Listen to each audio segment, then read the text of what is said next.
Brought to you by the Every Dollar app. Start budgeting for free today.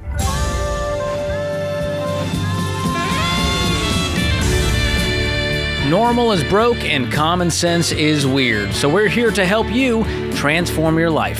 From the Ramsey Network and the Fairwinds Credit Union studio, this is The Ramsey Show. I'm George Kamel, joined by best-selling author Jade Warshaw, and we're taking your calls at 888-825-5225. Don't be scared. Pick up the phone, type in those numbers, and join the conversation. Thomas kicks us off in Oregon. What's up, Thomas? Are you with us? Yes, I'm here. Can you hear me? Yes. Hi. My situation is rather complex. I'm a 24-year-old from Oregon who's doing college, have 2 years left for a business administration degree. My girlfriend is 5 weeks pregnant. I found out about it three days ago. And to be honest, we're both rather scared. I have no outstanding debts. I don't know if she has any outstanding debts, but I don't believe so. However, she is not in the best financial situation just overall because of living expenses and other things. Wow. Well, that's scary, dude. Yeah. You have a right to be rightfully spooked by all this. I'm going to go ahead and assume that you are the father. Yes, I'm the father. Okay. How long have you been together? We've been together around a year. We don't live together, unfortunately, so this is even more scary because we need to find a way to move together if we decide to have the child. Okay. Let's roll back one moment before we even think about that part. Was this somebody that you planned to be with, or is this something that's like, yes, oh dang, now I definitely feel like I am stuck? This is someone that I was considering marrying. Her and I both get along amazingly. We have never had a fight in the entire time we've ever been together. I mean, it's been 12 months, man. It's not like 30 years. And everything. Okay, so it was somebody that you were thinking about a future with. She is. She's the one that I was thinking about having a future with. Okay, that is good because that way all of what I would hate is for you to just be thinking, oh, I got this girl pregnant, now I'm stuck, and now I have to move in, now I have to get married, and be forced into something that you never saw a future with that person. But it's good that you did see a future with her because now she's having your baby. Okay, so you've got 2 years left of college. What about her? She is currently she's not in college nor is employed. And that's, I think, the biggest scary thing for me is she's going to have to find a job. I have to grow up really fast now. And I've never worked a full-time job because I've just been so focused on school all my life. Mm-hmm. So you're 24? Really scary. Yes, 24. Did you take some gap years? There was one gap year, but it was a lot of jumping around, unsure of what career I wanted to go into because of the fact that our world is changing so fast. Okay, so why business administration? I chose business because my psychology was that it would be like just so generalized and so useful wherever I go that I could use it. And I chose it because of that reason. Okay, so what's on the other side of this? Let's say you do finish the degree. What kind of job are you looking for? That's kind of the more difficult thing. I personally am really interested in architecture, and I was also interested in psychology. However, I've had family members push back against that and say, no, you should be doing this or you should be doing that, which is also why I've been so unsure. Well, here's the truth. You might need to put a pause on education and just get to work, doing anything. Yes. And the truth is you could probably make as much now as you would with a business administration degree on the other side. The degree could help you long term, but in the short term, now we just got to stack cash and get ready for this new life of being a dad. And, you know, does she have insurance? Is she covered through her parents? I believe so, yes. That would be one piece of homework to figure out, is the medical side.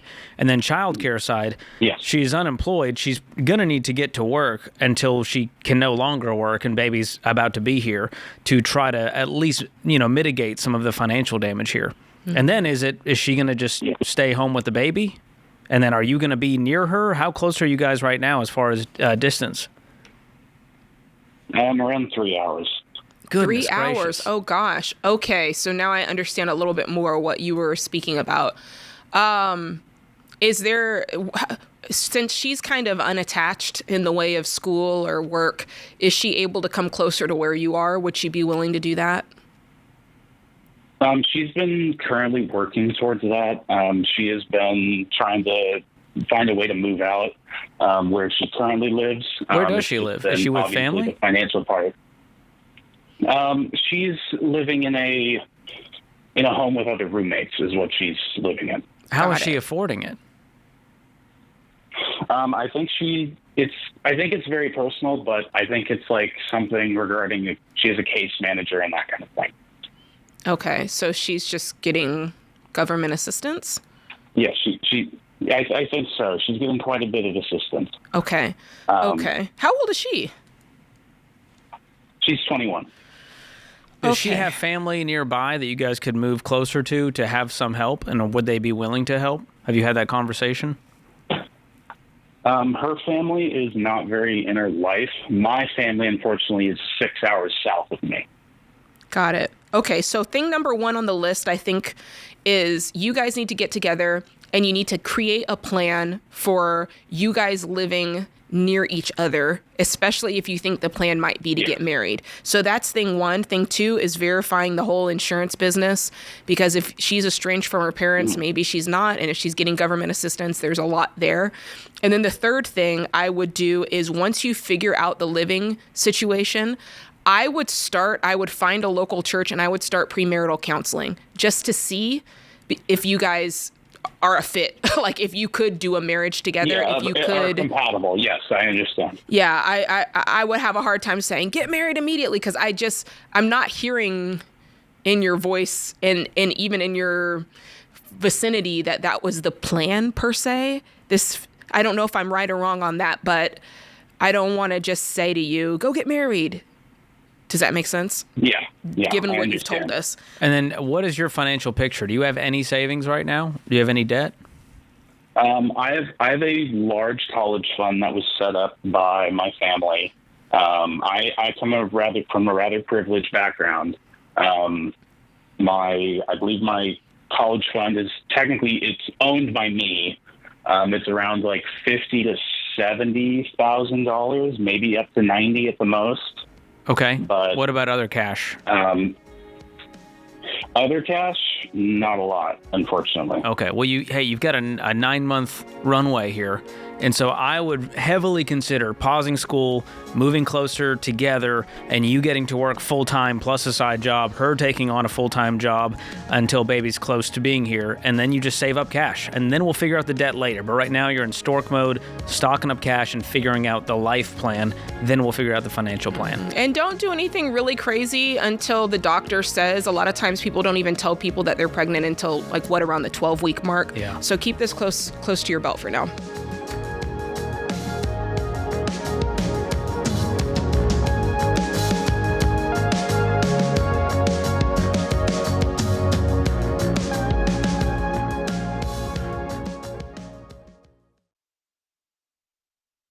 Statistics show that half of Americans don't have enough life insurance, or they don't have any at all. I don't understand this, John. Why don't people want to take care of their family? They think they're going to die or something? Well, I used to be one of those guys. I didn't even think about it. And one of my buddies said, hey, the only reason to not have life insurance is if you hate your wife and kids. And I immediately went and got term life insurance. That's a gut punch. And, you're telling me, and for decades, Dave, I've sat across people who've lost a spouse they've lost somebody important to them. Me too. They don't know what to do next. Me too. I mean, you're going to have a crisis here.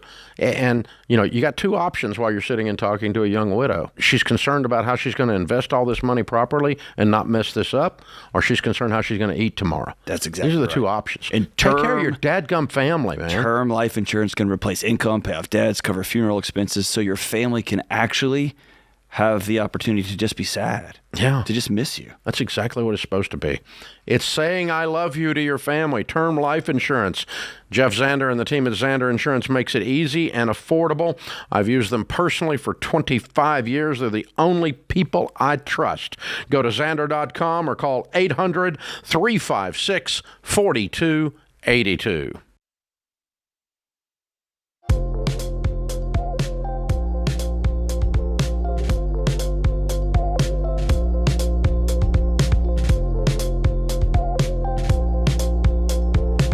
Sarah is in Washington up next. Sarah, welcome to the Ramsey Show. Hi, thanks for taking my call. Absolutely. How can we help? I'm in a bit of an unusual position where my parents did well in life, and now at the end of their lives, my mom is facing some decisions with life insurance for an estate strategy plan. Okay. Her team wants her to buy $500,000 a year in life insurance, and I'm trying to convince her that there are better products available. Who encouraged this? Short. She has a financial planning team. Okay. How big is her estate? What is their net worth? Probably about $60 million. Okay. Now, there are, at this level, there's life insurance strategies that a lot of advisors use to protect the estate. So I don't want to just go in going, this is a ripoff, they're trying to screw her over. That may not be the case here. When we talk about life insurance, we're talking about, whole life policies for the average everyday American when they're getting ripped off at $600 a month. So when you have a $60 million estate, there are situations where paying $500,000 a year to protect, for a $20 million savings could be worth it. So have you got any intel from the advisor or from your parents? Yeah, she's got a couple of policies. She has a $1.5 million whole life policy. That's $100K a year. And then two $10 million policies that are each $100K a year. And they want her to buy an additional policy for an additional $300K a year. Goodness gracious. It just seems... It feels like now they're just grabbing commissions left and right. And so right.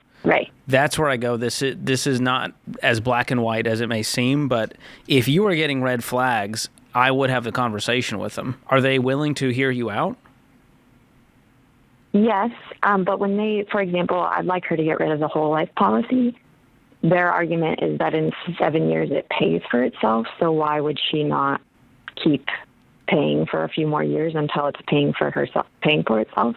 I don't have a very good argument to that other than the paid-up additions essentially get reinvested, and then the investment inside the whole life policy pays the premiums. Yikes. Well, that plan can implode pretty quickly with how high these premiums are and how awful the returns are. And so if I'm in your shoes, I would contact a third-party advisor on your own and get their take. And then at least you have some ammo to go, hey, I talked to an advisor. Here's what they said about this. Will you hear them out? And maybe they go, yep, I understand what they're doing. All good. Or they go, no, here's what I think is happening, and here's the tweaks to make. Okay. I've gone that route, and that has given me some ammo to push back on her team. But in a lot of ways, it feels like they're operating on her fear that she's not going to take good care of her heirs, which clearly she's going to, beyond anybody's wildest imaginations. It seems more like Oh, go ahead. I was going to say, I would just look into, I'd be really interested in finding out what type of whole life policies those were. There are some instances where if it's like a variable life, it could be something that is available to her. I don't know if this many policies would be it, but that's what I'd be looking into if I were you. they can be utilized by ultra wealthy people, folks who have no debt and have really, really high net worths, especially if they've just maxed out all of their other opportunities. So I would really go out into this with a spirit of curiosity versus these people are trying to screw my mom. You might be right, but it also could just be something that's gone outside of your purview of knowledge. Yeah, it definitely is well outside of my knowledge base. And I just feel like one of the things I love about the Ramsey program is that the goal is to live like no one else. And now they're facing that. Hopefully Dave develops another segment where people can talk about these kinds of issues, because we're hoping that lots and lots of people get to this place, right? I know that's not the reality, and it seems like a really weird problem to have. But it's not I want to look out for my mom. Absolutely. And she's trying to steward this wealth as best as she can and using pros and experts to do it. But there are some people out there who can take advantage of people like this, who have giant estates. They're happily going to write giant checks, which gives them big commissions. And so that's where I want to know, are these bad apples, or are they just doing something that is just an extremely expensive way to transfer the inheritance? And that's the big question mark, because estate tax could be 40%. And so I understand that you don't want to pay 40% of $60 million when you pass away. I don't want to give the government any more than I already have. Yeah, no, definitely. And so there are things like an irrevocable life insurance trust, or ILITs they're called, where the trust owns the life insurance policy, so the death benefit is not counted as part of your estate. So that's probably what they're trying to do, is that when she passes, there's millions and millions protected from the government, which means less taxes to pay. Super helpful. So okay, thank you very much for taking absolutely. the call. And you can contact SmartVestor Pro on our website. Just jump on to RamseySolutions.com and say, hey, I need a consultation. My mom's working with this advisor. Here's the kinds of things they've been telling her. Can you help me understand this more, number one? And then help me understand, is there a better way to do this? And are they taking her to the cleaners or not? And our SmartVestor Pros, they're going to have the heart of a teacher, explain it to you, and no BS. They're going to just tell it to you like it is. Thanks for the call. Malcolm is up next in North Carolina. Malcolm, what's going on? Hey, how's it going? Good. How are you? I was calling in. I'm doing great. I was calling in about a question that I had regarding my income drastically decreasing. I recently joined the military, which has required my wife almost to have to be a stay-at-home mom. She can no longer really do her job that she was doing before. So our income went from around, I would say, $180,000-ish down to $31,000. Oh gosh. And yeah. Why did you make that? Why did you guys make that series of choices? I wanted to go into the military. My wife has always been very supportive of me, and I recently sold a business, so I kind of was a little lost. So I didn't have anything to do, kind of. So I kind of always wanted to join the military, so I took a leap, and my wife joined it. We didn't necessarily think that well through it, I don't think, but I'm in it now. Well, and, what was the luckily? What's the end point? Was there like a point where you said, "Hey, our income's going to go down for a small period of time, and then XYZ is going to happen"? Like, what's the end point? So once I finish my training, which is going to take about 2 years, I'll receive my re-enlistment bonus, which was about $45,000. My income should jump to around $100,000 in the military, and then I also, if I choose to re-enlist, I believe our re-enlistment category is around $90,000. So we did mention it. I just didn't realize how long the training would last before I started making a better income. And because we don't really, we've been very fortunate financially, so I didn't really think about like our lifestyle changing significantly. And yeah. Are you going to be on base? Are you going to have base housing? Yeah, so they're gonna be on base housing. She will be moving with me within the next month. Okay, so that helps. You're not going to have that expense. I mean, the way that you live on $31,000 is that you live on $31,000, so you've got to get your head around what that means, and that's going to be a humongous whatever your life shift. Was before is no longer. This new chapter is going to look like you're broke college students. That's the interesting main thing that we're having right now, because we do have a decent amount in investments and savings, especially after selling the business. So okay, good. My wife is kind of wanting to live the same lifestyle. Recently, the reason this popped So up is my piddle wife through wants your to go to Disney and savings? the trip's expensive.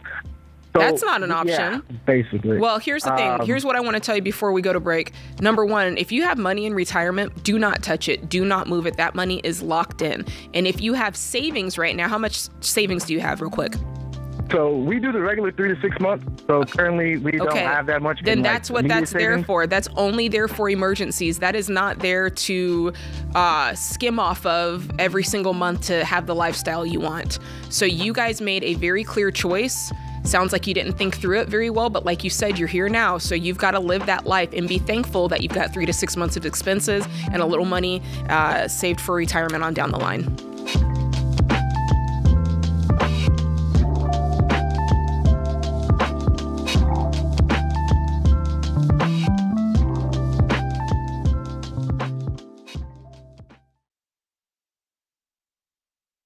We all want peace. Peace with our money, our homes, our schedules, but having peace online is important too. Most of the time when you sign up for a coupon, enter a giveaway, or click yes to another email list, your personal info like your name, your phone number, your address gets collected and sold by data brokers. And before you know it, your inbox is overflowing, your phone's full of spam calls, and your data's floating around who knows where. That is why I love what Delete Me does. Their team of privacy experts finds your personal info on those creepy data broker sites, gets it removed, and keeps it off.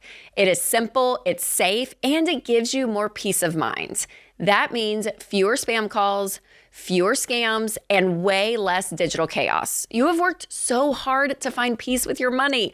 Now it's time to find peace with your digital life. Start protecting your privacy and your peace today. Go to joindeleteme.com/Ramsey for 20% off an annual plan. That's joindeleteme.com/Ramsey.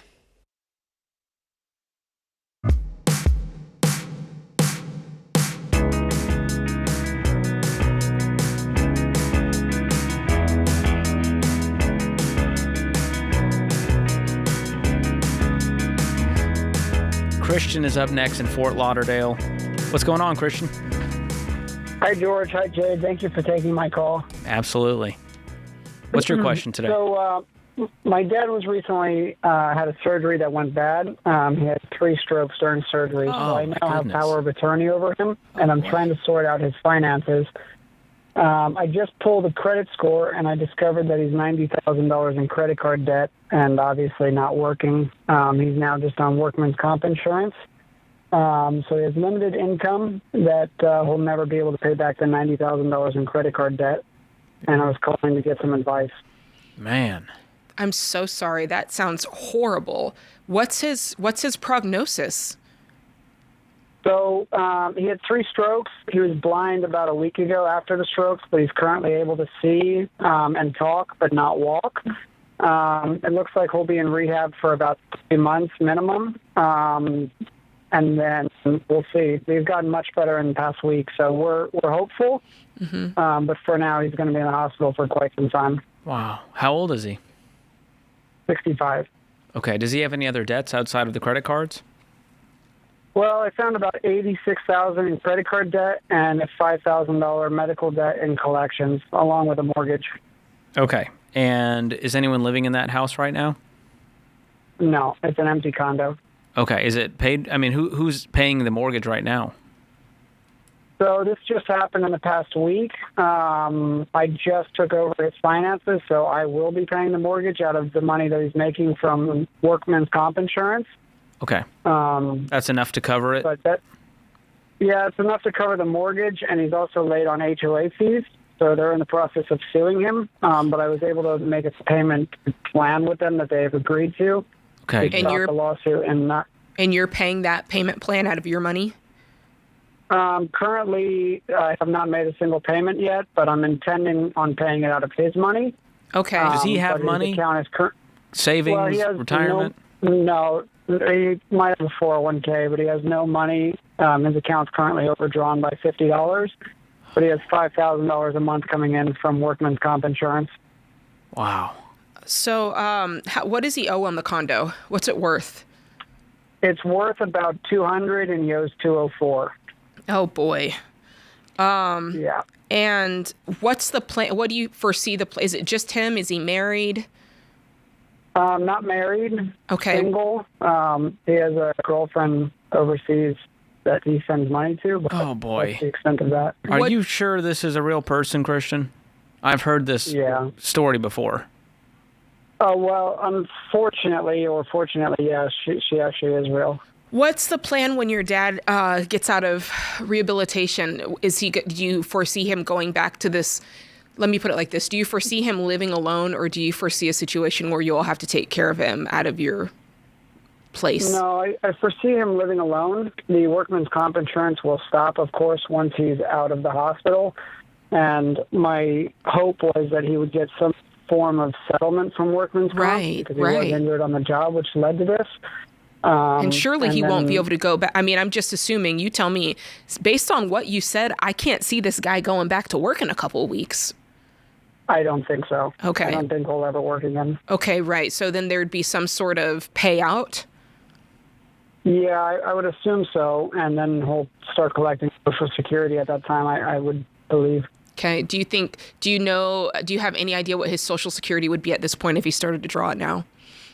I don't know. Okay, that'd be some homework that I'd look into if I were you, to know, is he going to go from $5,000 to $2,500? What's he going to go down to? And then figuring out, is he going to have the ability to stay in this condo situation and really think through what that means for him? What's your financial situation? Oh, I'm single. I make great money. I run a company. I mean, I'm not a millionaire, but I make enough money to live on my own and my family. And there's no world where he would move in with you or you would become his caretaker? I sure hope not. Okay, so you would, it'd be Medicare and try to get him care otherwise? Yes.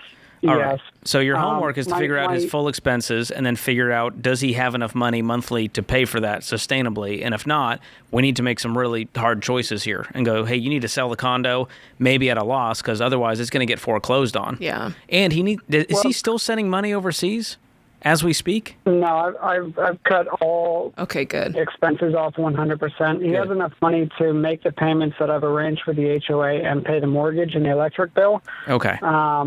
And my intention is to stop paying all the credit cards except for American Express and the small local bank, because I think they'll be the first ones to come after him. Listen, they could try to sue him, but he has nothing.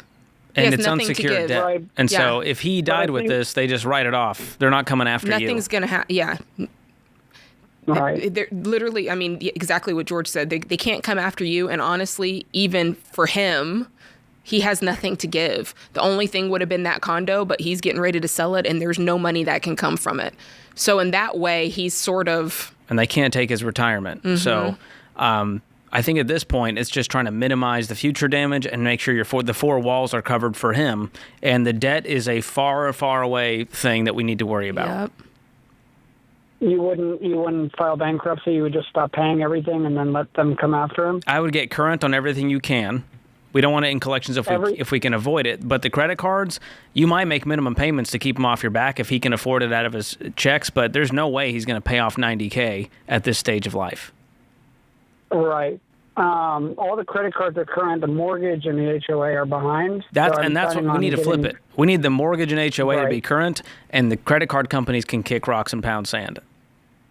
Okay. So that's your focus for him, is making sure that we're current, we're not behind, we're keeping up with the four walls, and let's see what income we can get from where and how long this workman's comp's going to last, and then what the next steps are. But it's going to be a day-by-day thing, man. This is a really difficult thing that you've been thrown into, and you're a good man and a good son for handling it. And should I try to settle these debts with the credit card companies in a year when they inevitably come after him? Well, if you stop paying now, the longer you wait, the more they're willing to settle. And so 1 year may not be long enough for them to go, yeah, we'll take 20 grand instead of 90. Eventually they will, though. But the truth is he has zero money to give them, so just let it play out. Okay. It's going to be the same. Okay. If you were to file bankruptcy, his credit's going to be completely decimated. It already is, I'm sure. And his days of, getting a great income and buying a property, it doesn't seem like that's going to be happening. So for him, like George said, 4 walls, whatever transportation he might need is really going to be what he has. Okay. Unfortunately, this is really just sad. Decades of compounded terrible financial decisions, and then you have the health situation on top of all of that, which puts all of this just straight to a halt. And so there's nothing that you can do to undo the decades of bad decisions. All you can do is help him take the right next step and make sure that he's got food, shelter, utilities, and transportation. Yeah, what's his rent and HOA and everything like that cost every month? The mortgage is $1,250. The HOA is supposed to be $450, but I've arranged to pay $700 because he's so far behind on that. And then he's also about a year behind on alimony to my mom, which is, it is what it is. He doesn't have the money. Is there his understanding of that? But is there a living situation in his area that's less than $1,700 a month that you could get him into? No chance. In South Florida, I don't think it would be possible. Yeah, you're right. Where are you? Are you in South Florida as well? I'm in Fort Lauderdale. He's on the west coast of Florida. Okay. I'm just wondering, I mean, at this point, does he need to stay there? Can he move somewhere that is more affordable? I think he's best to stay there. He does have family there, and I'm only 3 hours. One more question I had, if I have time. 5 seconds. Okay. Well, I wanted to know if I start working on these credit cards, if I'm going to be liable for the debt. No. None it's of this not is under in your name. So it's not going to pass to you to deal with. So don't, if they try to scare you into it, say you got to pay, they're lying. That's not how the law works. If the debt's in his name, he's got to pay. If you co-signed or you're on that account, then they can come after you. But otherwise, you're safe, man. Best of luck.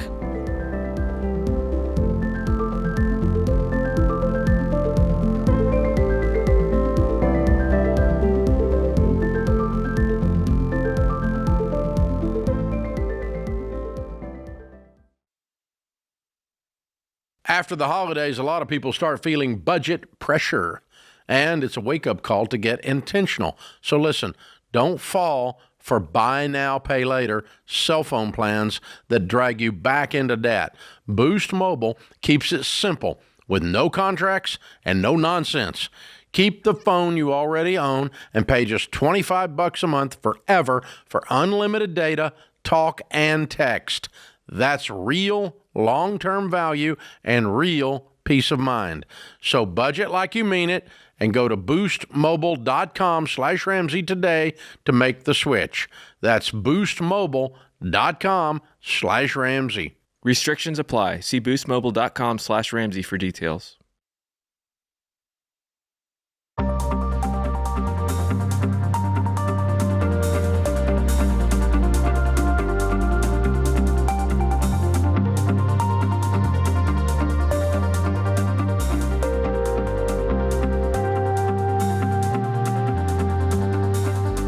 Buying or selling your home is a big deal, and you want an expert in your corner fighting for you to find the best deal for the right price. And the Ramsey Trusted program is the only way to find a top agent you can trust who will help make your home a blessing, not a burden. It's easy. You can compare agent profiles, interview them, and choose the right one to work with. You can find a local Ramsey Trusted Real Estate Pro for free at ramseysolutions.com/agent, or click the link in the description if you're on YouTube or podcast. Kayla is in Texas up next. Kayla, welcome to the show. Hi, how are you guys today? We're doing great. What's your question today? So I'm just looking for some guidance on how to, or what the smartest way is to utilize the remaining money that my husband and I will have after paying off our debt and putting money into an emergency fund. We're about to receive $200,000 from a trust from my grandparents. We owe about $30,000 on the car, so we were going to pay that off and then put about $30,000 into an emergency fund. And so we'll have about $140,000 left over. So we were wondering, should we put that all towards the house? Should we invest some of that? A quick little add-on is we don't know that we want to stay in this house long term.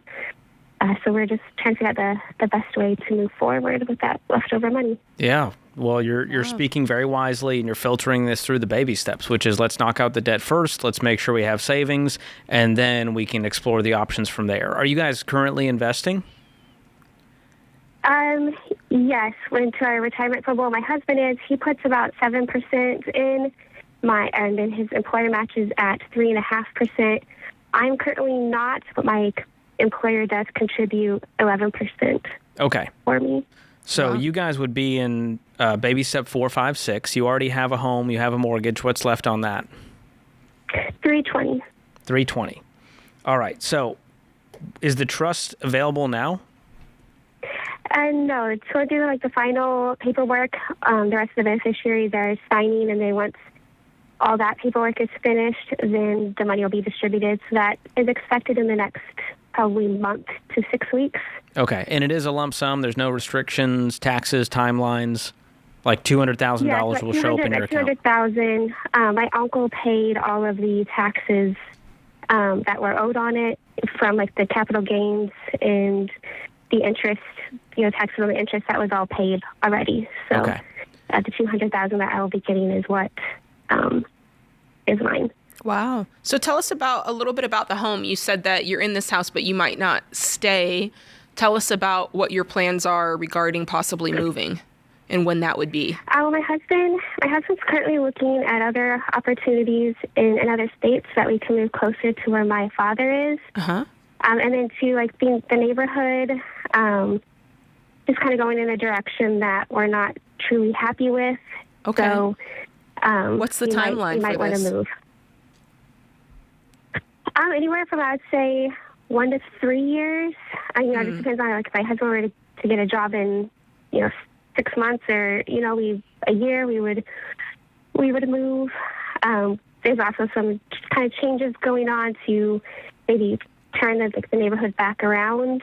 But I don't know how long that would take to see okay. if it starts moving in the opposite direction. I'm also wondering, would you be trying to keep the same level of house? Would you be trying to move up in house if you were to move? I would say probably the same level. Okay. And where I'm happy with this house. It was about $340 when we purchased it. Mm-hmm. So we're happy with it. What's your household income? About $150,000. So we bring home about $8,700 after taxes and deductions with healthcare. Fantastic. Real quick, you said you bought the house for $340 and now you owe $320. Yes. And you're worried about the neighborhood going down? Yeah. There's just I mean, if I were in your shoes, if you really are talking about a year horizon, I'd probably be inclined to just keep it in a high yield savings account until you want it for a couple of reasons. Number one, if you piled it all into the house and just for some reason the house took a long time to sell or it for some reason went down in value, that might make you feel some type of way. Number two, moving is expensive and it's just nice to have cash on hand to make a move. If I were in your shoes specifically, if you were on a year horizon, I'd keep it in a high yield and wait for the right opportunity. And then when you move, place this house on the market and you've got your down payment, that's readily available for you. Yeah, that's the nice part. If it's a short time horizon, that $140 becomes your down payment without needing to sell the house first. And so that puts you in a better position as a buyer. But if you're talking 3 years, put it into the house. The money's not disappearing. It's just a forced savings plan, and it stops you from using that money for other things that might not be as wise. And you want to be a good steward of this money, and you guys becoming debt-free, mortgage and everything is a great goal to have. And so $140K chunked at that $320, man, the interest savings alone, if you calculate now how much more is going to principal versus interest, it would blow your mind. Yeah, we did that. It was, I think, upwards to like the 6-figure mark. So we have no issue with putting it towards the house. We just weren't sure, like, with us potentially moving, like, should we hold off just for a little bit and then say, if we haven't moved by the end of the year, then just dump it all I like that plan. into the house. And you can enjoy some of it too. There's nothing wrong going, hey, you're debt free with an emergency fund. Maybe use some of it for enjoyment, and you go on a fun trip. I like to hear you say that because I'm definitely favor. Yes. Yeah, I think It's hard because for me you're paying off the debt, you're stocking up the emergency fund, it would be good to do something fun with some of this money as well. Not a huge amount, but you can take a $5,000 awesome trip and still have $135 left. And you can give some of that, and then you can save some of that. And that includes paying down the house. That kind of fits in that category. And so I like this plan overall. I would just kind of keep it loose and put it in a high-yield savings account when you have it and just park it at, 3.5% right now. We're not trying to make a bunch of money off of this. We're just sort of buying ourselves some time to make the next decision. Awesome. And so would you guys think about it all, like investing any of it into a mutual fund or? I probably wouldn't, because you are putting plenty of your paychecks aside. And remember, real estate is an investment too. So don't narrow your mind to think that just because it's not in the stock market, it's not being invested. If you guys had the house paid off, I would say absolutely. That's kind of a baby step 7 item, is to then invest outside of retirement. And so you guys will get there, no doubt. You'll just use your future income to get there. And this trust is going to help you get rid of that house payment even faster. And then you can invest that amount. So way to go. What a blessing. Yeah. Awesome grandparents. Yeah, that's awesome. It is. It's fantastic. I have one more question, if I could. Sure. Just real quick. We got a minute left. Okay, so the emergency fund, does that count towards the maintenance of the house if something were to happen to it, or is that just simply, if one of us were to lose our job, then we're covered until the other person, gets another job? If it's an emergency, that it can go towards household items that are emergencies. So if it's something that's urgent, if it's unexpected, and if it's necessary, that's what an emergency is. So for instance, there's a storm and you didn't know it. It blew a tree onto your roof. Now you need roof repair. That would be an emergency. Dishwasher randomly goes out. But if it's just maintenance, just set up a sinking fund outside of that and just set it aside. I wouldn't put it with the emergency fund. It gets too convoluted. And so you can just set aside, $100 a month, $200 a month, whatever. Some people's homes need a lot more work and more maintenance. So buying new furniture, not an emergency. Yeah, I would just put it in every dollar. You can. Here's what I do. I have a line item, and you can mark it as a fund, and that way I can save $100 a month. And at the end of the year, I have $1,200 earmarked for the maintenance and repairs on the house or the car or whatever it may be. And that helps me not get spooked when I'm like, oh my gosh, what are we going to do? It's $1,000. You go, no, we have it. I treat the emergency fund like I treat the HSA.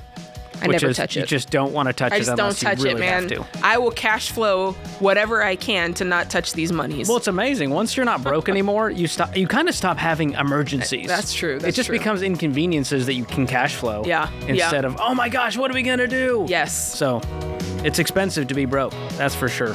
This is The Ramsey Show.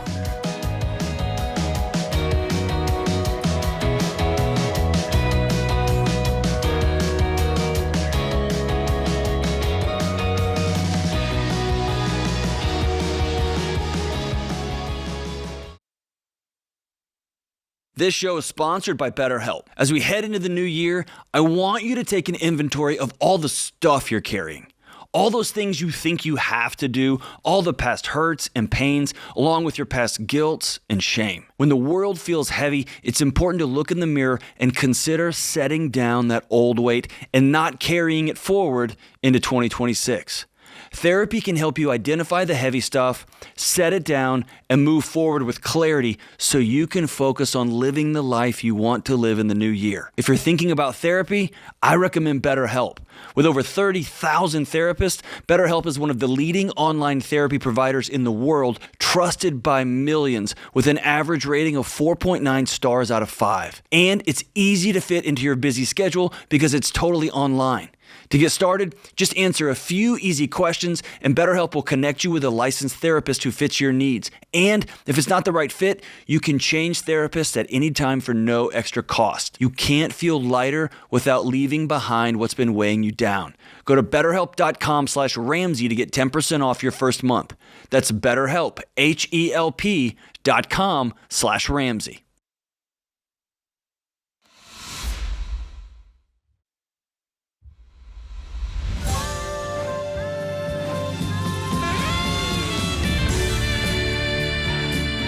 Welcome back to The Ramsey Show in the Fairwinds Credit Union studio.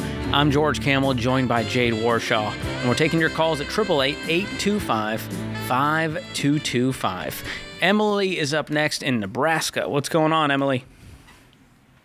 Hi. Thanks for taking my call. So I am a stay-at-home mom, and I'm trying to get out of an abusive marriage, an emotionally abusive marriage. My husband's basically abandoned us. I've got 4 small children. They're 5 years old and under, and I'm trying to figure out how to create some margin, hire a lawyer, and I'm just trying to figure out what's the next best move to file bankruptcy or take out a second mortgage on the house or something else. And I've got all my financial information written down if you want that. Is there any support near you? Family, friends, church?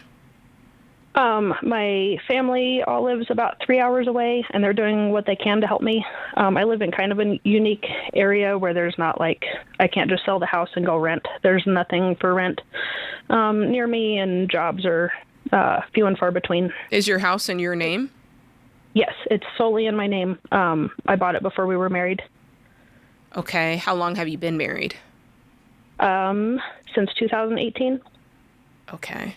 And what's your household income? Right now, I'm a disabled veteran, and I'm receiving disability benefits of about $2,600 a month. Okay, and then is his income covering any expenses for you guys, or is he kind of cut off access? I think he's rerouting his paycheck someplace else. He's a over-the-road truck driver. He's an owner-operator. I've done his taxes forever. He'll gross about $225,000 from last year, and I was only able to move over $29,000 to help pay household bills. Out of the last 13 months, I've paid for the entirety of the bills 6 months out of the year.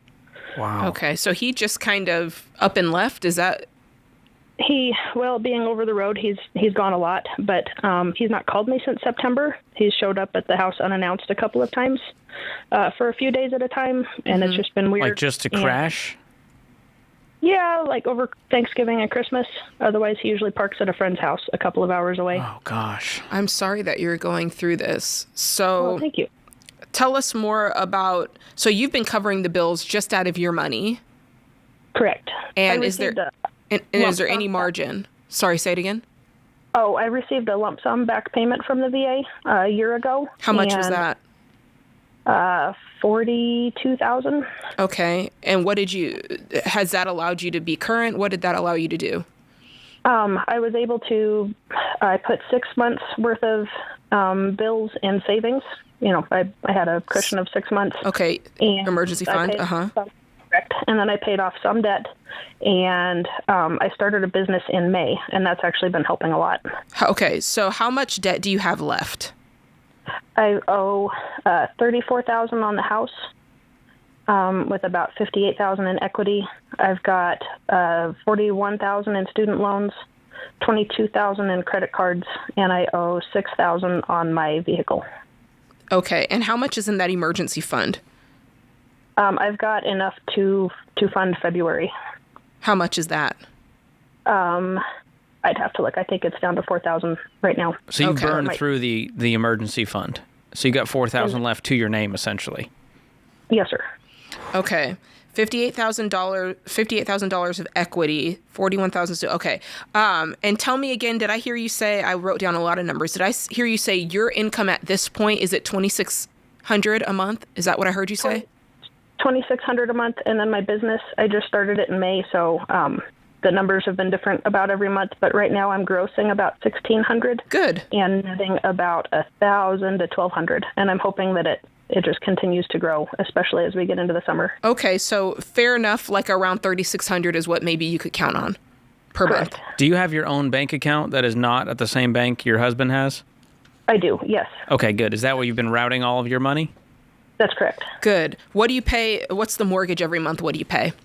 $933. Good. Okay, so tell us right now what's on fire besides your marriage. Financially, what's the thing that you're like, help me understand this, Jaden and George? I don't know how to pay bills after February, and I need to hire an attorney. Okay, so I think that you can pay the bills after February. Tell us how much the deficit is. When you take your $3,600, you pay the $900 in the mortgage, you pay your debts. You pay for food and transportation. Is there anything left? I've got life insurance payments and then What else? Electricity and propane and normal stuff. So it's usually my budget's about $4,500 to $5,000. Okay. Okay. And that's in every dollar? I'm using You Need a Budget at the moment. Okay. I want you to pop into every dollar because every dollar is going to help you find margin anywhere possible. You'll be able to tell it about your specific situation, and it's going to work overtime to find you money anywhere. So right now you're $1,000 deficit every single month. So that's why this is dwindling so quickly. I can see. But there's also a path to get your income up, right? With the business? Yes. It's been very slow. It keeps changing, but I see it being capped at some point with the market becoming saturated. Okay. So what I don't think you should do, and I don't think that you need to sell your house right away. I think you're paying a little less than $900 a month. I think I heard you say you're in a good equity position with it. You don't owe a ton on it. I don't think you're going to find anywhere cheaper to live for a family of 5. Do you agree or disagree? I completely agree. Okay. What I would do is change the locks. Once you file for divorce, I would change the locks so that he's not just coming up in there willy-nilly. Right. Okay. And then is there anybody in your community who can set you up with a good attorney or who could recommend a good attorney? I've been shopping for 3 months now. And we live so rural. I've been told that I live too far away. What's that mean?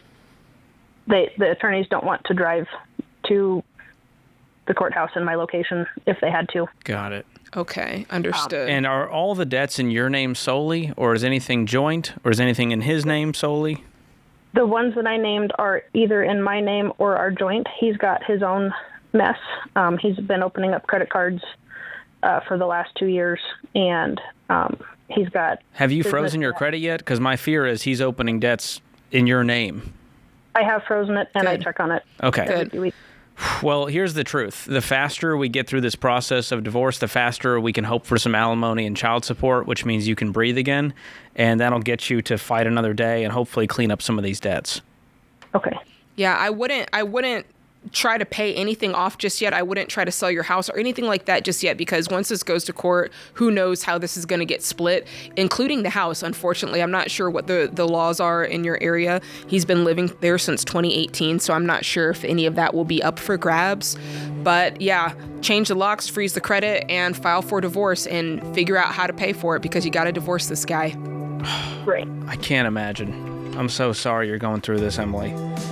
This fact that this guy's not even covering the expenses for his own children and just abandon the family just breaks my heart. And I know you'll get through it. You're a survivor and a warrior, but it's going to be a process to get to the other side of this and see some light. Yeah.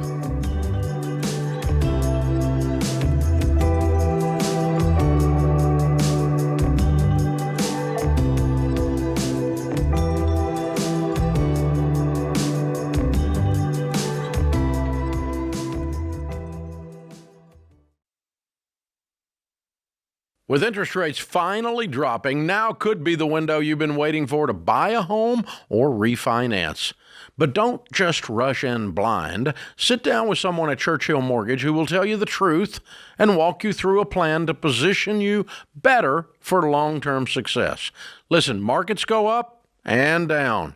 That's nothing new. But the fact remains, building equity through homeownership is still one of the best ways for Americans to create safety and security in their lives. That's why I've recommended Churchill for decades. Their team of trusted advisors helps you build a simple, clear plan to buy or refinance a home the smart way. So don't let the market or headlines or experts on the internet tell you when you're ready to buy or refinance a home. You can decide that with guidance from a team who actually cares about your future. Go to ChurchillMortgage.com today and start your plan. This is a paid advertisement. NMLS ID 1591. NMLSConsumerAccess.org. Equal Housing Lender.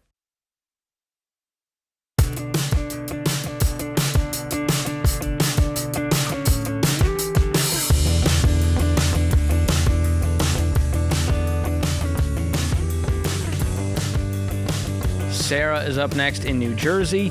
Sarah, what's going on? Hi there, how are you? Doing great. What's your question today? So I am trying to figure out how much I need for retirement.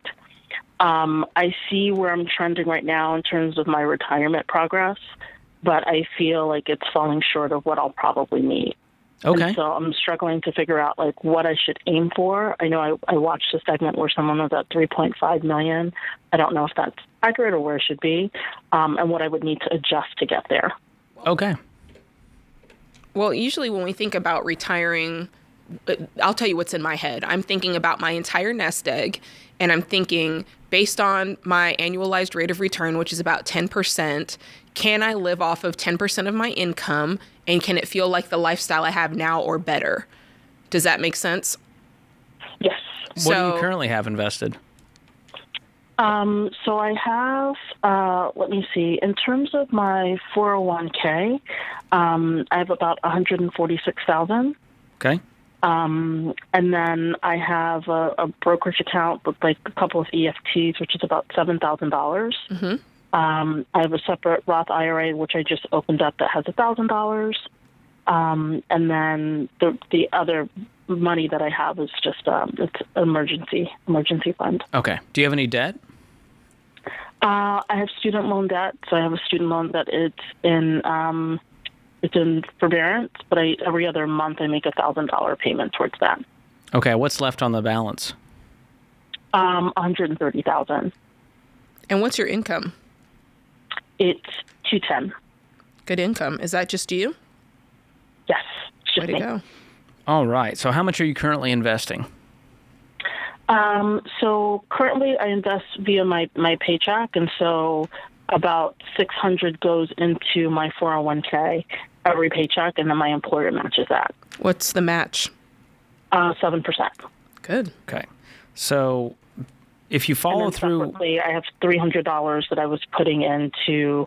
Like Qapital, which is like a money saving app. I was putting like $300 every paycheck, but I just recently moved that into an EFT to start putting that into there. Okay. And why are you investing outside of the retirement right now into those ETFs, I imagine, is what you were saying? I don't know. Okay. I think just it's to feel like you're doing to try something. To do something. Uh-huh. That's very honest. And then also the other thing too is that does it make sense to max out the 401k? I think I've done it in the past, and the thing that I'm kind of most worried about is, what are the taxes going to look like? And so if I can find some other place to do it where the taxes might not be as much, I'm just trying. So can we let George and I tell you what we would do? And as we're telling you that, you tell us your objection so we can help you get past it. Would that be all right? Mm-hmm. So I'm looking at what you're doing, and I hear what you're saying. It sounds like you're just doing everything you can to feel like you're doing something. But I would argue that you're doing too much, and because of it, you're not making the progress that you want to make. The way I would do it, Sarah, is I would focus on clearing out these student loans first so you can have the fullness of your income, and so that these things don't follow you into retirement. Because what a pain in the butt to still be paying off student loans when you're retiring, right? You're not even working anymore. Mm-hmm. You're not even using the education anymore at that point. So I would really focus on that. And that's going to require a mental shift. That's why I asked, go ahead and tell us your what your reservations are. But let me play out the plan first. So you pay off the student loans. Then instead of thinking about it as I'm going to max out my 401k or I'm going to max out my Roth IRA, we just say, hey, let's just invest 15% of our income. Because if you did that, you'd be putting $2,625 into retirement every single month. That's a lot of money. Mm. And if you did that, let's just pretend, I know that you've got the student loans to pay off, but just let's say you did that for 20 years. At the rate that you have now, I mean, you're going to be over $3 million at that point. Okay. So if we can kind of reverse engineer that to make that happen, it's going to start with, we got to have the student loans paid off. We've got to have some form of cushion between you and life, some sort of emergency fund. That way we can invest and not worrying about having to pull it out for emergencies again, right? And now we've created kind of the sustainability. I mean, think about it. Making $210,000 a year with just you, how quickly could you pay off the student loans? I do have a toddler. I'm sorry, I meant that I was unmarried, but I do have a toddler. You do have a toddler. It's only my income. It is solely my income. Well, great. you and your toddler, $210,000 a year, how quickly, if you really got intense, because I think mentally you are intense about being prepared for the future, how quickly could you pay off that debt? I feel like I could probably pay it off in a few years. Ding, I ding, think so. ding. 2 years. 2? So here's the math on it. 130 grand, 24 months. You're talking $5,400 a month. Not $1,000 every other month. We're going hard in the paint at this debt. And here's what that does. 24 months from now, you're 50 years old, right? Yes. And you've paused investing for those 2 years, all investing, which scares you. But here's the truth. Now you have freed up so much of your income and focus and energy. Now from 50 to 65, let's say, you invest that 26, 25. That's 15% of your income every month. Like you're going to have $1.8 million sitting in there in that one account.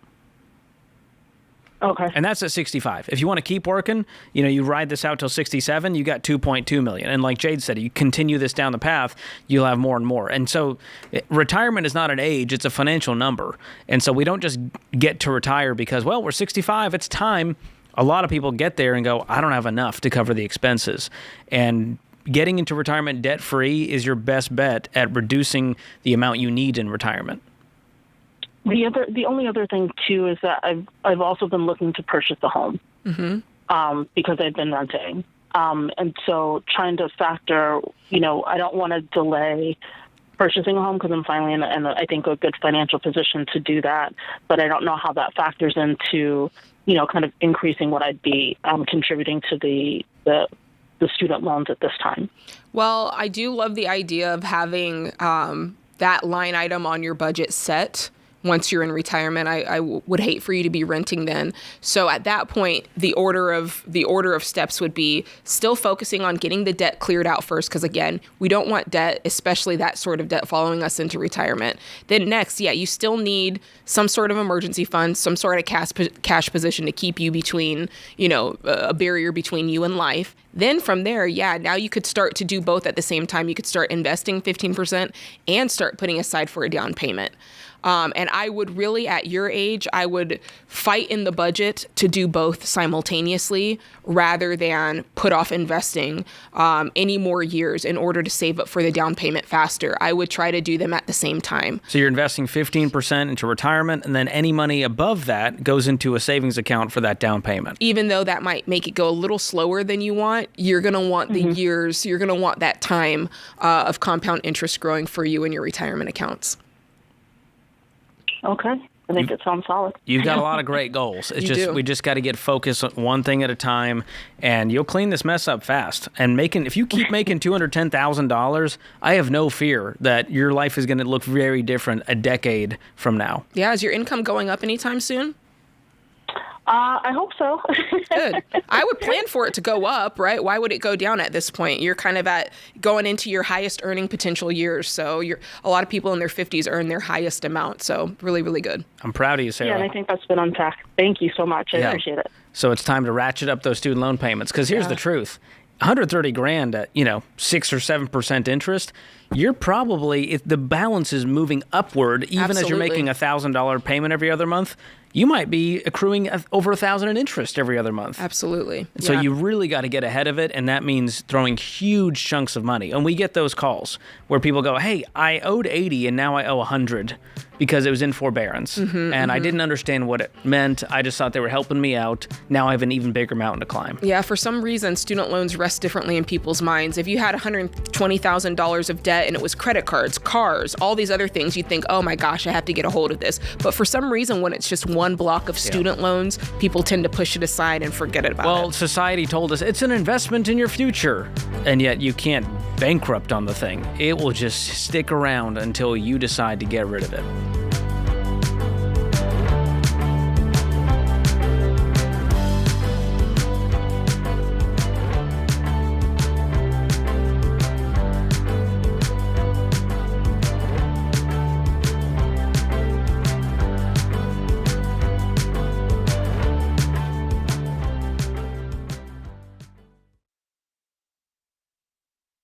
I love entrepreneurs. Don't forget, guys, I started my company on a card table myself, so I know what it's like to have people counting on you.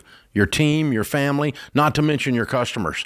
And when you're the one signing the paychecks, you can't afford to fly blind. But I'll be honest, early on, one thing that nearly sunk us was wasting time with spreadsheets that didn't add up because business units didn't talk to each other.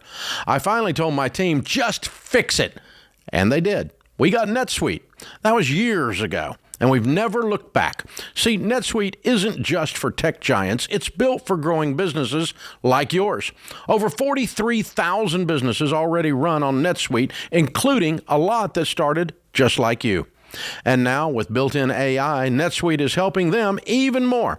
It's one system connected to every part of your business for real-time insights, not guesswork. NetSuite AI flags inventory issues, cash flow risks, even supplier delays before they become problems. So you can trust the data, stop wasting time, and make the right decisions faster. Take a free product tour today at netsuite.com/Ramsey. That's netsuite.com/Ramsey.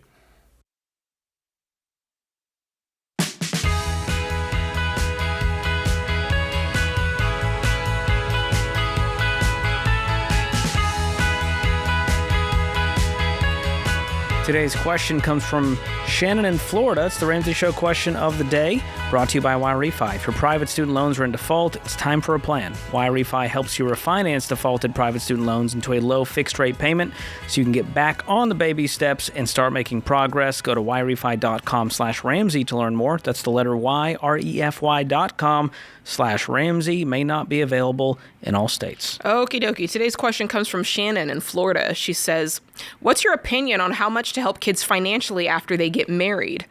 My son and his fiance are getting married this summer. They're in their early 20s and have a young daughter. They're both in college pursuing degrees. Our plan is for them to live in our basement for free until they graduate and start working full time. I plan on continuing to pay for my son's college and provide help to his wife as well after they get married. I'm getting mixed opinions about whether I'm helping or hurting them by supporting them after they're married. Even if he's married, he's still my son, and I think it's my responsibility to help both of them get through college debt-free if I'm able to. Friends and family say they need to be independent once they're married, even if that means going into debt to finish college and pay rent so they can live independently. What are your thoughts? So it sounds like they started a little earlier than most as far as having children, and because of that, it's kind of set a course of events into action a little earlier than maybe planned. So I'm with you, Shannon, on the education part. I think that if it was your plan to pay for college, especially for your son, and he's still willing to go, I think it's great if you're still willing to pay for college. Now, Did I read you say that you were paying for hers too? I think you're just supporting her. I'm fine with you paying for college. I think that's great. Now, the living in the basement until they graduate and start working full time. If you tell me they're 20 or 21 and they have no money and they have a kid, I think that is okay. There has to be clear guardrails and time frames on this. It can't just be, oh, live in the basement and I'm supporting you financially until you're ready. And the part of you being ready is just kind of like this vague, ambiguous. Yeah, they're probably not leaving at that point. If mom's still folding my laundry and covering all of the bills. So there is that word independent is the key here. If they are, what does that mean? If they are codependent and now you're enabling the codependence, that's on you. And so we need to make sure that, number one, we're not artificially propping up their life. If this was a marathon, you don't want to be carrying them over the finish line. Now, if they're running and they're doing a great job and they've trained, it's okay to give them a little boost. Yeah. And that's what you want to do here as a parent. It's okay to help them financially after they get married. I think that's awesome. If you want to pay for the wedding, and you want to help them with a down payment and gift them some money for that, that's great. But only if they're already employed and working hard and able to take care of the bills on their own. Yeah, I think they should be paying you. I think you need to sit down and have something very clear here as far as what are they going to pay you in rent? Because if they're just living for free, that's not going to help them when it does come time for them to go into the world and try to get and try to lease a place. They're going to need to show some form of history of paying rent. And so that's good. Even if it's $500, come up with something so they have some skin in the game. Also, set very clearly, how long is this agreement going to last? If he's out of college in 2 years, is that the cutoff point? Is it 2 years and 6 months? Like, be very specific. What are the parameters while they're there? Must both of them have at least part-time jobs? Must they be paying a certain amount of rent, right? Make that so clear so that there's no question. And when the time comes for them to, leave the nest, they're not thinking that you're kicking them out. They're going, oh yeah, this is exactly what we decided. So whatever you set, make sure you're talking about it early and often, and make sure that you don't get caught up in this as the rescuer and their drama triangle. If you've never Googled a drama triangle, you should. The triangulation. Yes. All right. Good question, Shannon. Frank is in Boise up next on the line. What's going on, Frank? Hi, I have a question to ask you. I've been talking to a financial advisor here in Boise, recommended from you guys, and I had 3 401ks because the contractor I work under, they keep changing companies, so it changes to a new 401k, and they're pretty small. So I think the 3, they total around $73,000. Okay. I want to know what to do. Should I roll them into the new 401k by this month, or should I roll them into a personal IRA, which the financial advisor recommends that? And I brought them up, about the large cap, mid cap, small cap, and the international companies that Ramsey recommends. But I'm 57 years old, and they said they need to make a portfolio for me, just for me because of my age, that they would do it differently or something like that. Yeah, I'm guessing they're saying, hey, you need to start including some bonds and sort of tone down the aggressive investing as you get closer to retirement, which is normal in the financial planning world. You'll hear that a lot. So that is okay to do that. So I don't need to be doing large cap, mid cap, small cap, or international companies exactly like that. We still advise it. Dave Ramsey is a big fan of just keeping it 100% equities and letting it ride because over the long haul, you could live to be 97. And so you're still got 40 years of that money sitting there. And so there's just going to be a little bit of a drag when it comes to the bonds starting to enter the picture with much lower returns, but also less volatility. And so it's a really personal decision for you, and you can talk with your advisor on what they recommend for your situation. We don't have all the facts on what your expenses are and what the nest egg is going to be. So they may have their reasons there. But either way, you want to do a direct rollover to the new 401k or to the IRA. And so you never should touch the money, and you want to keep it in kind. So if it's traditional 401k, you want to move it to a traditional 401k or traditional IRA instead of Roth, because that'll trigger a whole host of penalties and taxes there. So that's what I would do. There's nothing, if you have a strong 401k, you can just roll it all into there. My guess is the advisor is saying, hey, if you roll into the IRA, he can help manage it. They don't have access to help manage your 401k. And so he's basically saying, hey, you're on your own in that regard. Do you feel like you need help? He said there's more mutual funds in a IRA than versus a 401k. True. Yeah, you might have 20 options with your work 401k and IRA. The world is your oyster. Mm-hmm. You have access to everything. So there's some pros and cons there, and so you do your own due diligence there. You're still steering the ship when it comes to investing, and you do whatever you think is best for your situation. But there's nothing wrong with doing either, and so don't overthink it. Gotcha. Okay, then he says a 1.5% advisory fee, and I did that off of $73,000. That's about $95 a month. Is that correct? Yes. Unless I'm doing something wrong. Yeah, that's normal in the financial planning world. There's something called AUM, assets under management, and that's basically how they make their living, is managing these portfolios, and 1 to 1.5% is normal in that world. And so you're talking $73,000 if it just sits there, and you've got, you're right, $1,095 a year divided by 12. And so that's the price you pay for making sure that someone is managing it for you and you have access to them, advice all year long, all of that. And so you really want to make sure your advisor is looking at a holistic picture, not just a fund picker. And so I would be utilizing them for way more than just helping you do this rollover.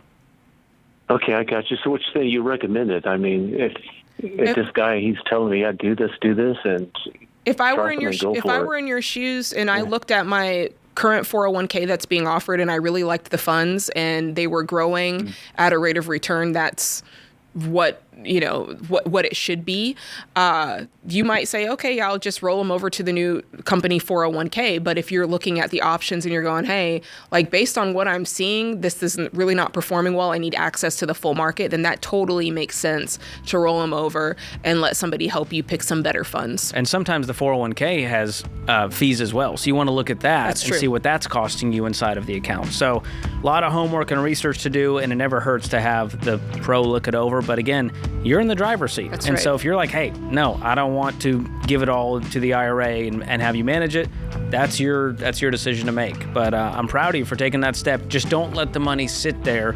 You want to move it and have it working for you, invested, and not just sitting.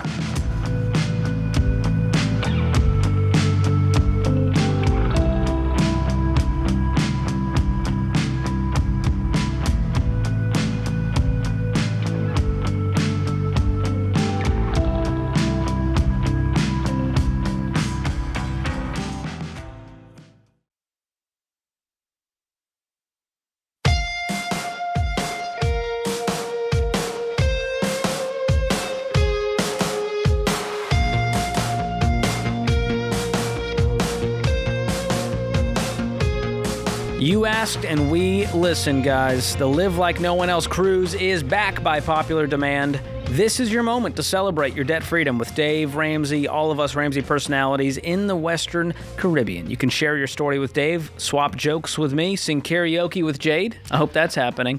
Although I wouldn't want to sing next to you because that's a lot of pressure. I know, but I always put on like my fake voice, the Love Boat. There we go. I don't do my real voice.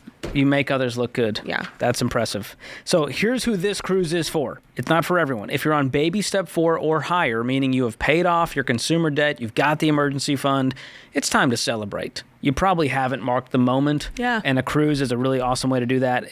It's the Ramsey audience plus our team. It was incredible last time we did it. So join us March 14th through the 21st, 2027. So we're looking at almost a year out. Very exciting. You can save up to $300 this week only when you book by February 1st. Cabins are limited, so you can lock in your spot with a $600 deposit. That's all that is due now to just lock in your spot. And then you can budget for the rest and join us for the cruise. You can click the link in the show notes to learn more or go to ramseysolutions.com/events. Tom is in LA up next. What's going on, Tom? Hey, how you guys doing? Great. What's your question? I was just calling in. I'm a PhD student over here, and my wife recently lost her job back in July. And I'm just wondering and looking to get some advice on how best to get through this stage of my career and my situation, whether that is pushing harder and just getting out as quickly as possible, or trying to work extra jobs. So just some advice on that. What money is coming in with you doing your PhD? So with being at UCLA, we have a full stipend. It's about $3,000. So in LA, it covers about housing costs and a little bit of food.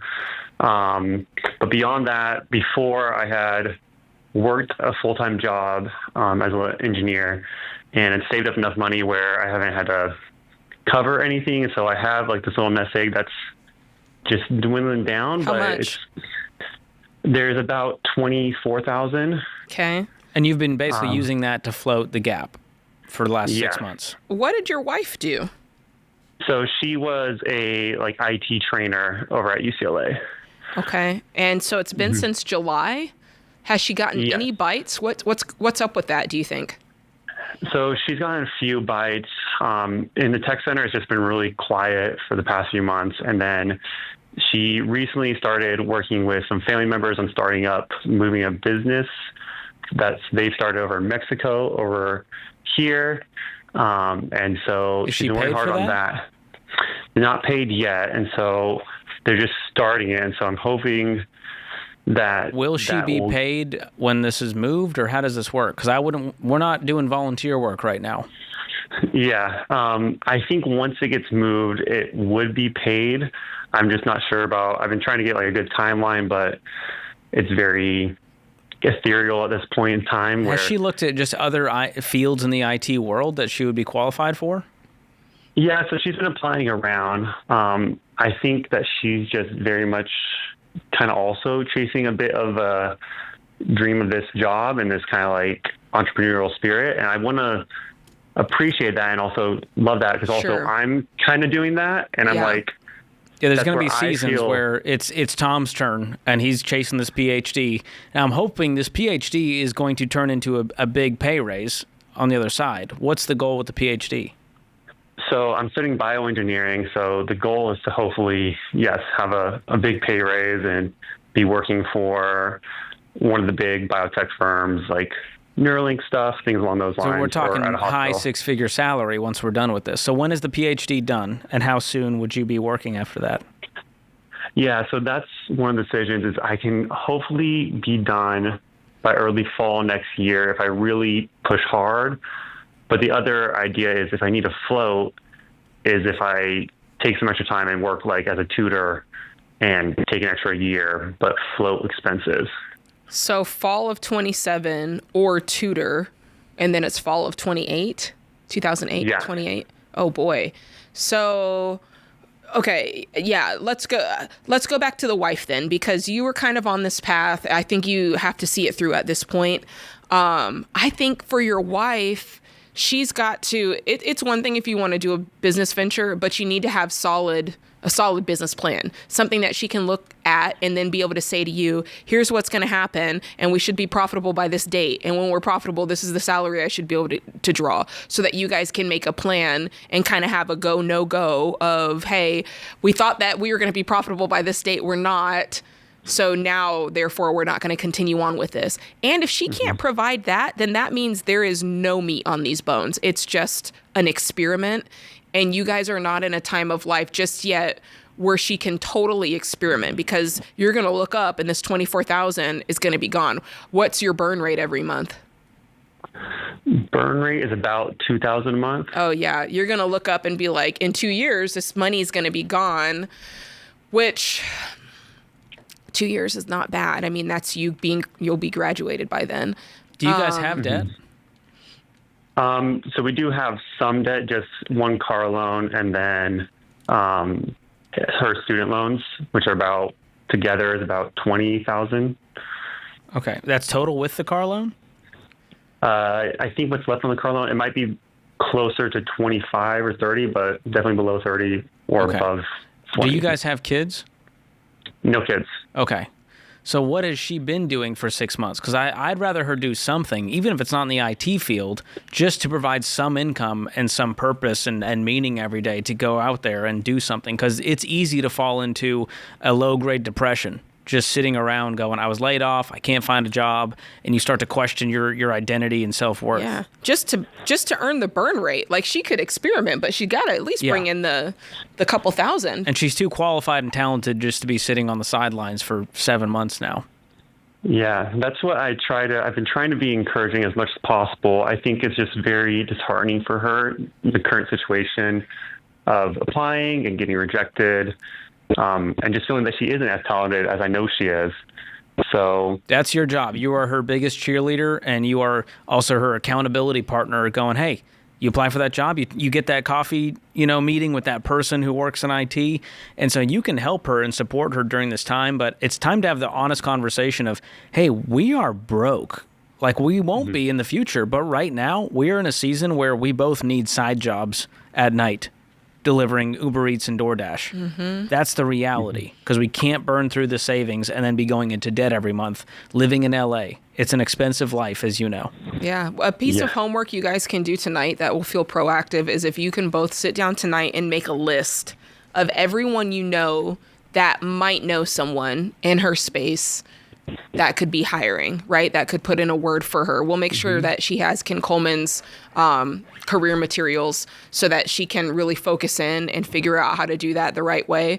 But just reaching out to your network, because chances are there's somebody that's in your network that holds the key to her next job. Okay. Yeah, that'd be very good. Thank you. Yeah. And try to make a list of 10 names. She has to create some inertia here because, an object at rest stays at rest. And so it's hard to even have the self-confidence to have the meeting or do the interview when you feel like, oh my gosh, here we go again. It's like dating. You're like, well, I've had 19 bad dates. Yeah. What's the point? Love isn't real. It's easy to fall into that hole if you're not careful. But this is a season you guys will have an amazing trajectory in the future. And right now you're going to look back at this time and go, remember when we both had to do DoorDash on the side just to make ends meet? That was crazy. Yes, this is a very short period of time that most of us go through where it's just, you're just broke. You're broke because you're young at that point. Yeah. Not so much because you've made a bunch of mistakes. You're just young and getting started. But you stack on high cost of living on top of that. I mean, it's impressive they've even made it work on what they're bringing in every month, even with the savings and the stipend. True. That's still a tough life. So the reality is we got to live like we're broke college students, which means we can't eat out. We are getting the discount groceries and stretching it and meal prepping. Yep. It is just rice, chicken, broccoli, stack them, go. That's what we're eating every single day for a year. You'll survive. No one's died from doing that, as far as I know. It ain't pretty.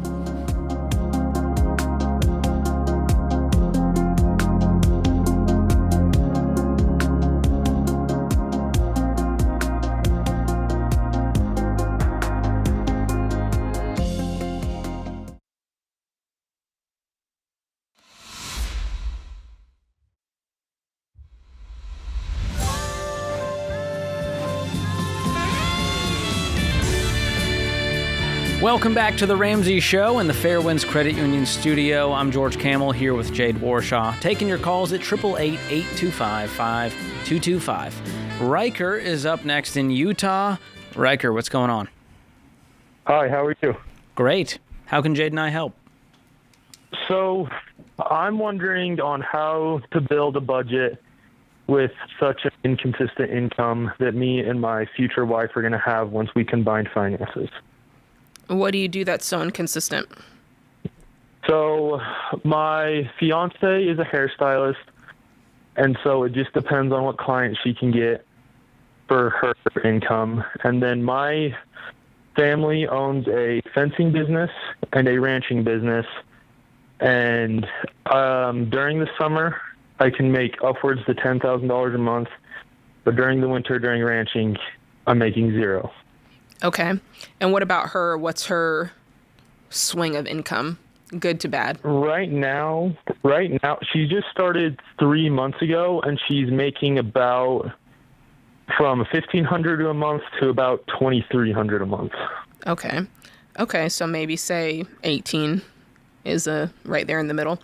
Okay. So the way I would do this, when are you guys getting married, by the way? When does this actually start? June 20th. Okay, good. Woohoo. So what I would do by June, you're going to kind of see what her averages are. Hopefully they continue to go up, but you really want to plan your budget based on your worst month. That's what I would do is I would say, okay, first off, how much does it take for us to even, like, what's our bare bones budget? What does it take for us to operate, keeping the lights on, keeping food on the table, 4 walls, keeping our insurance, whatever that is.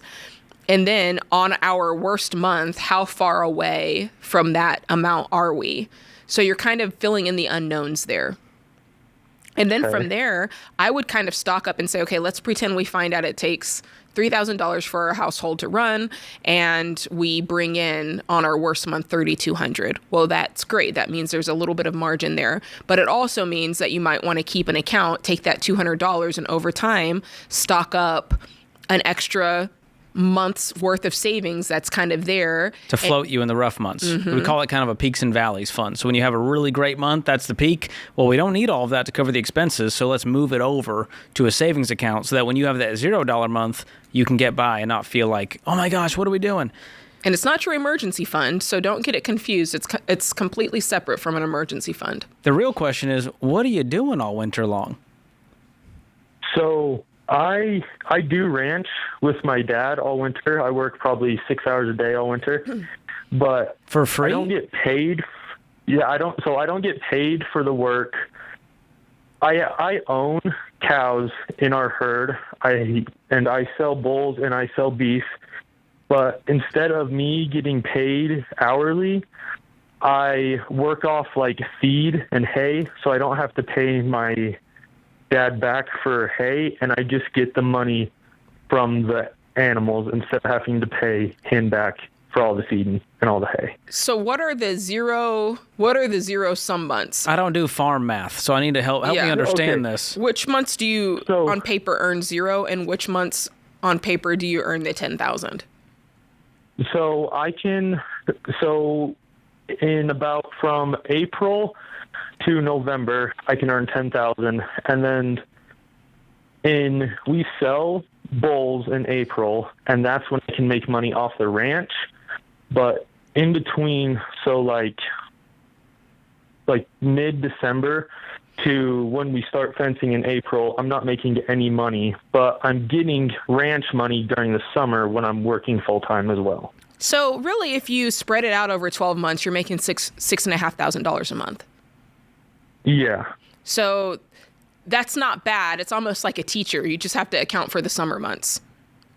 Yeah. And for you, it's the winter. It's and for you, January it's the to winter. April. Yeah. Can you go do something part-time or even full-time from January through April that actually pays? I could. We live in a really remote part of Utah. There's only 400 people in my town, and the nearest town, like we have to drive an hour to go get groceries. Not a lot of side hustles out there. Well, do any other places around you need help? I'm guessing those other people are a lot of farming. Is it a kind of a farming town? Yeah, so I could go and pick up a ranch hand job somewhere, just right here locally. Yeah, it seems to help a little bit in the winter months. It seems like in a town, I think you just have to put your thinking cap on and think outside the box, because it feels like in a town that small, there's got to be needs that people have because it's pretty remote. You can't get to the things you want. So I just spend some time brainstorming what is it that during the during the winter months, I would need help with, that it would be nice to have that service. And maybe it's a service that you can provide for the folks who live around you during those months. Make sense? Yeah. Is your fiance in the same town? Yeah, we live together. Okay. Well, she's got enough hair appointments with a town of 400 to make this work. So she drives an hour to go to work. Goodness gracious. Wow. Every day? An hour each way? Yeah. Oh, gosh. Yeah, an hour each way, and she's working Monday through Saturday. Dude, she just set the bar, Riker. Sounds like you're driving an hour into town for your side hustle. Yep. You hop in with her and you go do something nearby. You drop her off and you go DoorDash in the town. Now you have quality time. So that's the key. If you want stable income to make this less stressful, go create some stable income during those months. Otherwise, you do the peaks and valleys side where you go, hey, I made 10 grand. We only need 5. I'm going to sock away 5 over here, knowing we might need to float some expenses in the down months. Mm-hmm. You're doing good. I mean, you're making $80,000 a year, which is pretty sweet. Yeah. Yeah. For small town rural living. Yeah. I hope you have low expenses. Yeah, we have to spend about $2,500 a month. That's not bad. So when I'm only 18, and when I'm able to, I'm hoping to get my CDL, and during the winter I was going to snowplow drive. Hey, there we go. I love it. There you go. That's a great idea. Can you start a Christmas tree farm too? I've seen that in every Hallmark movie ever. We probably could, to be honest with you. I like this. I'd get creative. Mm-hmm. You guys are young. You can sort of take those risks right now, quote unquote. Obviously, doing this all with cash. Are you guys completely debt free, both of you? Yeah, we're completely debt free. We own both of our vehicles, and we're paying $1,000 a month in rent.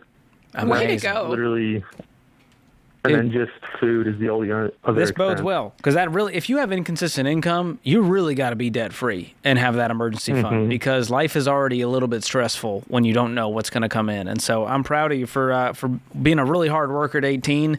I think this bodes well for your future together, and I wish you guys the best. Yeah, knowing what I know about your income, if I were you, every time I got $10,000, I'd keep $6,000 and put the rest away, and that's kind of your winter month store until you can get something off the ground and roll it, and just tell yourself that you make $6,000 a month instead of 10. I learned a lot on that call. This was like Settlers of Catan. He was like, I'll trade you a hay for a brick, Dad. I'm like, all right, hey, whatever kind of arrangement you guys have, you figure it out. Whoever got the longest road wins. That game hurts my brain. But hey, I'm not a farmer for obvious reasons. I wouldn't survive 1 hour out there. They'd find my body. You're 3 feet from the house. Oh, boy. I needed my gluten-free snacks.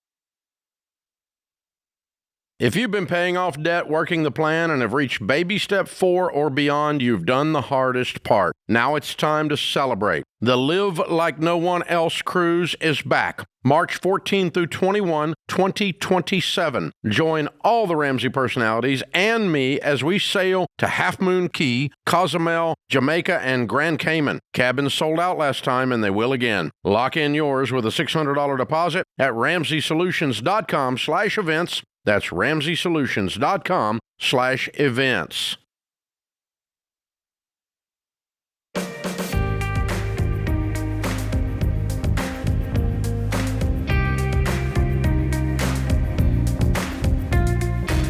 We're headed to Orlando up next. John joins us there. John, welcome to the show. Hi, thanks for having me. Absolutely. What's going on with you? Yeah, so I currently, as I said, I live in Orlando, and I have a pretty good job, but I have a potential career change and unique job opportunity that would take me out of state, but it would actually be a pay decrease, and another big problem is that I'm severely underwater on my mortgage. Oh, boy. Oh. You're not behind on payments. No. Okay, so how are you underwater? Like upside down? Upside down, yes, sorry. You owe more than the house is worth. Yeah, by quite a bit. How did we get here? Yeah, houses. Yeah, so I bought this house about 2 years ago, and the market was really high. And I'm new to the whole home buying thing, so I probably overpaid for it. Yeah. And then, houses in my area they're really not selling well.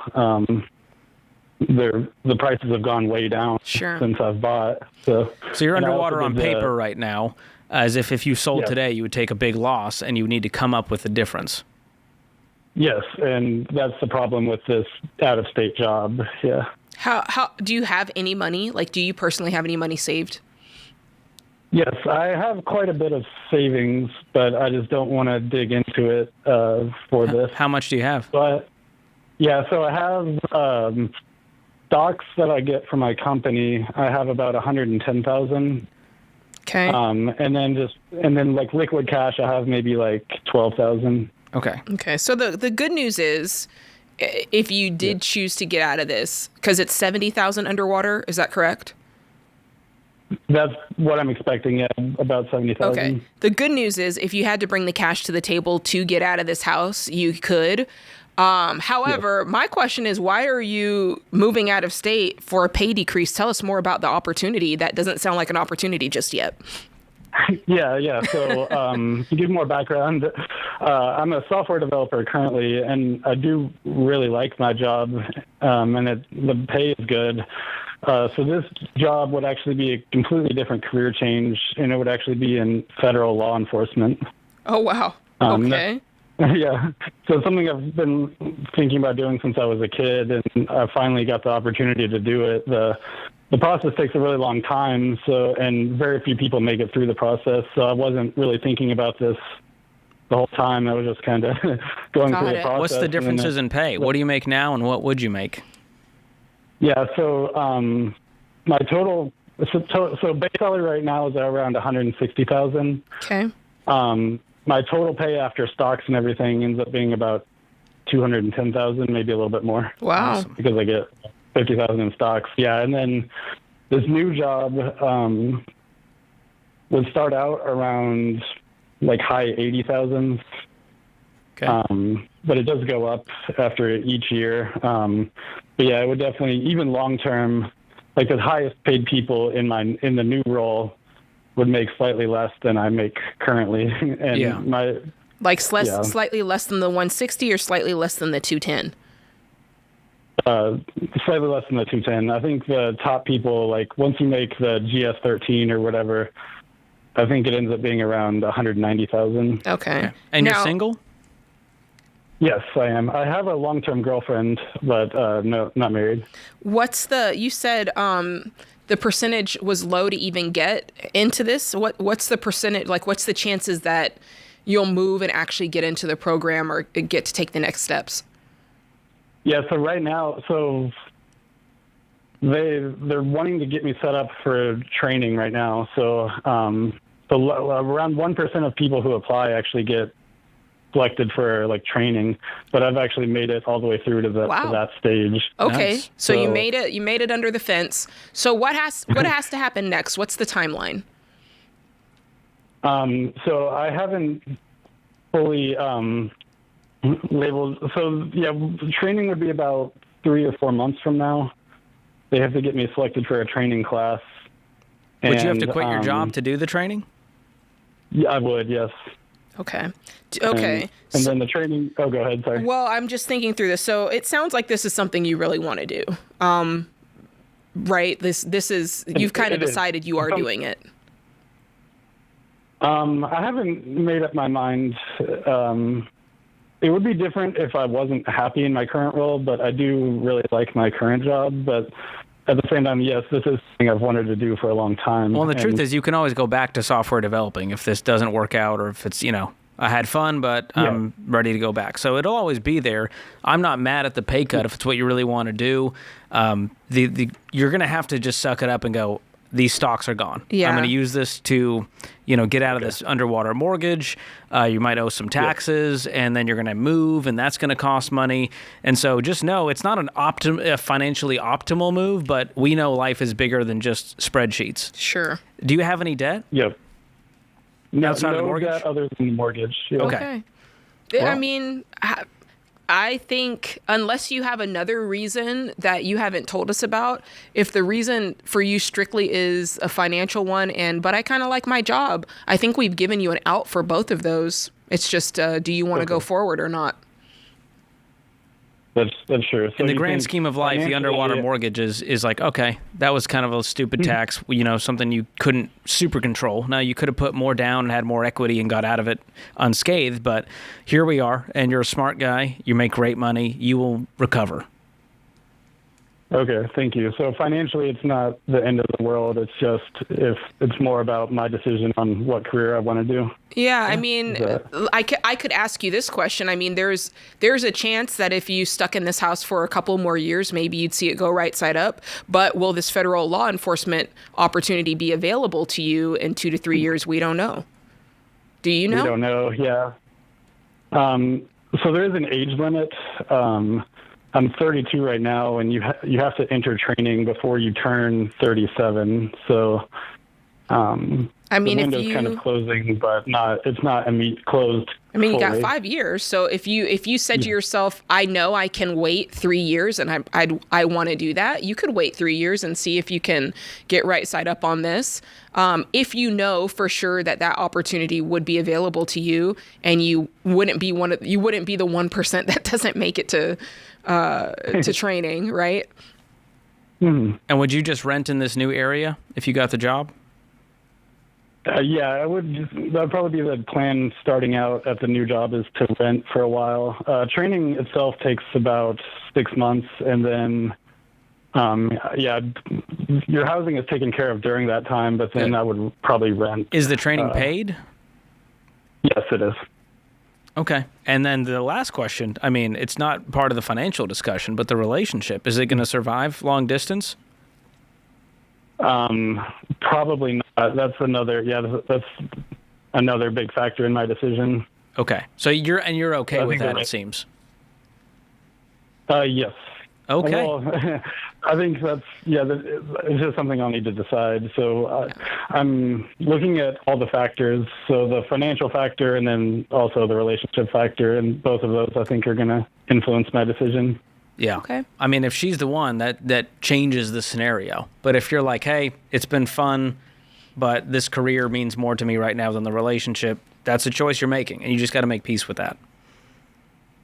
Yeah, that makes sense. Man, a lot of big decisions, John, but I'm excited for you. It does feel like one of those once-in-a-lifetime opportunities. Now, if he was in crippling debt, didn't have the stocks, he was going to have to do a short sale and wreck his financial life, this would have been a different conversation. That's true. I just want to make that clear that he's in a decent spot, all things considered, outside of being underwater on the mortgage, and that allows him to have this flexibility. And he's single, so no, spouses or children are affected by this move. That's a crazy change, though, from software developer to federal law enforcement. I gotta know if it's, you gotta be at 8, there's age and only this many people get in. Is this like SEAL Team 6? I don't CIA? know, man. He's gonna be knocking on some doors. I didn't want to ask because I felt like he wouldn't tell me. Whatever it is, none of my business. Listen. I want to know more. It's like a series. It's like Jack Ryan. He is Jack Ryan. He's not telling us.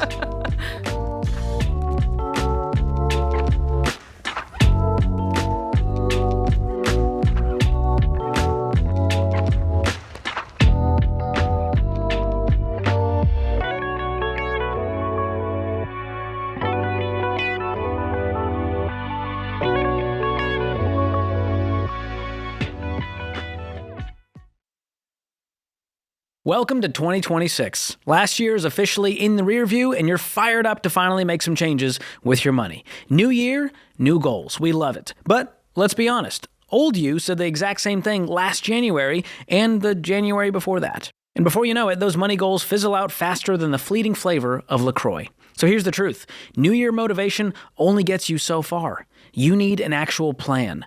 And the good news is you don't have to figure it out on your own. Every Dollar builds a personalized plan based on your goals and your real life, and it actually coaches you to stick with it.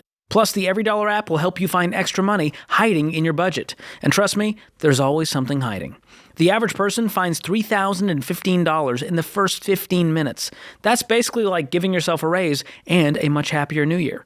So don't let future you down. Make them proud. Go download the Every Dollar budget app and start for free right now.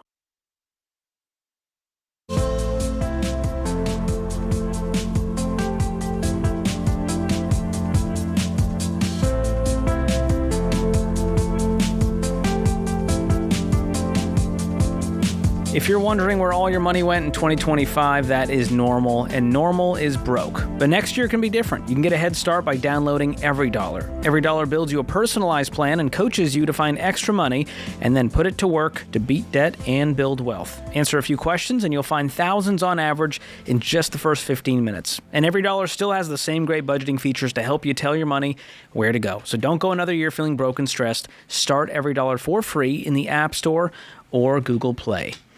Mike and Kim are up next in Kansas. What's going on? Hey, sir. How are you? We're doing great. This is a fun segment. You guys are not just random folks. You are baby steps millionaires. Is that correct? Yes, sir. We really are. And, it's really exciting, actually, that both of us come from very humble beginnings. And when we found your plan many years ago, I'll let the wife explain that. That kind of put us on this path. And, we can't thank you enough. It's just great. That's great. Well, hey, I did diddly squat over here while you guys did all the hard work, but we're honored to be a part of the story. And for the listeners, we like to do these segments to say, hey, it's possible for you. These are real people, normal people who just worked their tails off over a period of time and invested consistently, and we want to hear how you did it. So let's break this down. What is your net worth as a family? Well, we're north of 3.5. And to break that down, we got 2.7 in 401ks, IRAs, We got about 100 liquid and brokerage accounts, savings accounts, and our home that we purchased last year with cash is valued at $700,000. Good job. Amazing. How old are you guys? I am 57, and Mama is pretty close to that. Fantastic. Is Mama on the line? I think I hear her back there. Hi, Jade. I'm here. Yes. Hi. Hey. Fantastic. Okay, what was your worst year of income and best year of income in your working careers? Okay, 1987, my first year in the military, I made $8,694. Wow. Ooh. And best year so far? This year will probably north of 300, and that's with 6 retirement checks coming in on top of my wages. Way to go! That's a glow up if I've ever heard of one. Wow. Yeah. Okay. So what are your careers? So we are both retired military. And then we both went on to work for the military as civilians. My wife is retired for good now. She's retired twice. And I'm working on my second retirement. I could retire any day. I have the time. I'm enjoying my job. So keep doing the next 3 to 5 years, I'm going to walk. Maybe you'll hit a world record. You'll have 3 retirements. Just keep it going. It's like that movie where the cop has one more mission in him. He's like, come on, get out of retirement. Liam Neeson? Yes. Well, thank you for your service. Yes, incredible. What were your degrees in if you got them? So I got a 2-year in general studies, and then I'll let Mama take over. And I have a 4-year degree in criminal justice. Fantastic. And do you remember your GPAs during that time? I think mine was 3.6. Yeah, and mine was about the same. Okay. She's being humble. She was about a 3.8. I can tell she's the smarts here, and you're the bronze. That's awesome. I'm the Sherpa. I'm the Sherpa of the relationship. So how'd you do this? Was this always on the radar, we want to save for retirement, or did you go through some valleys to finally make it to this being the goal? Tell us a little bit about the journey financially.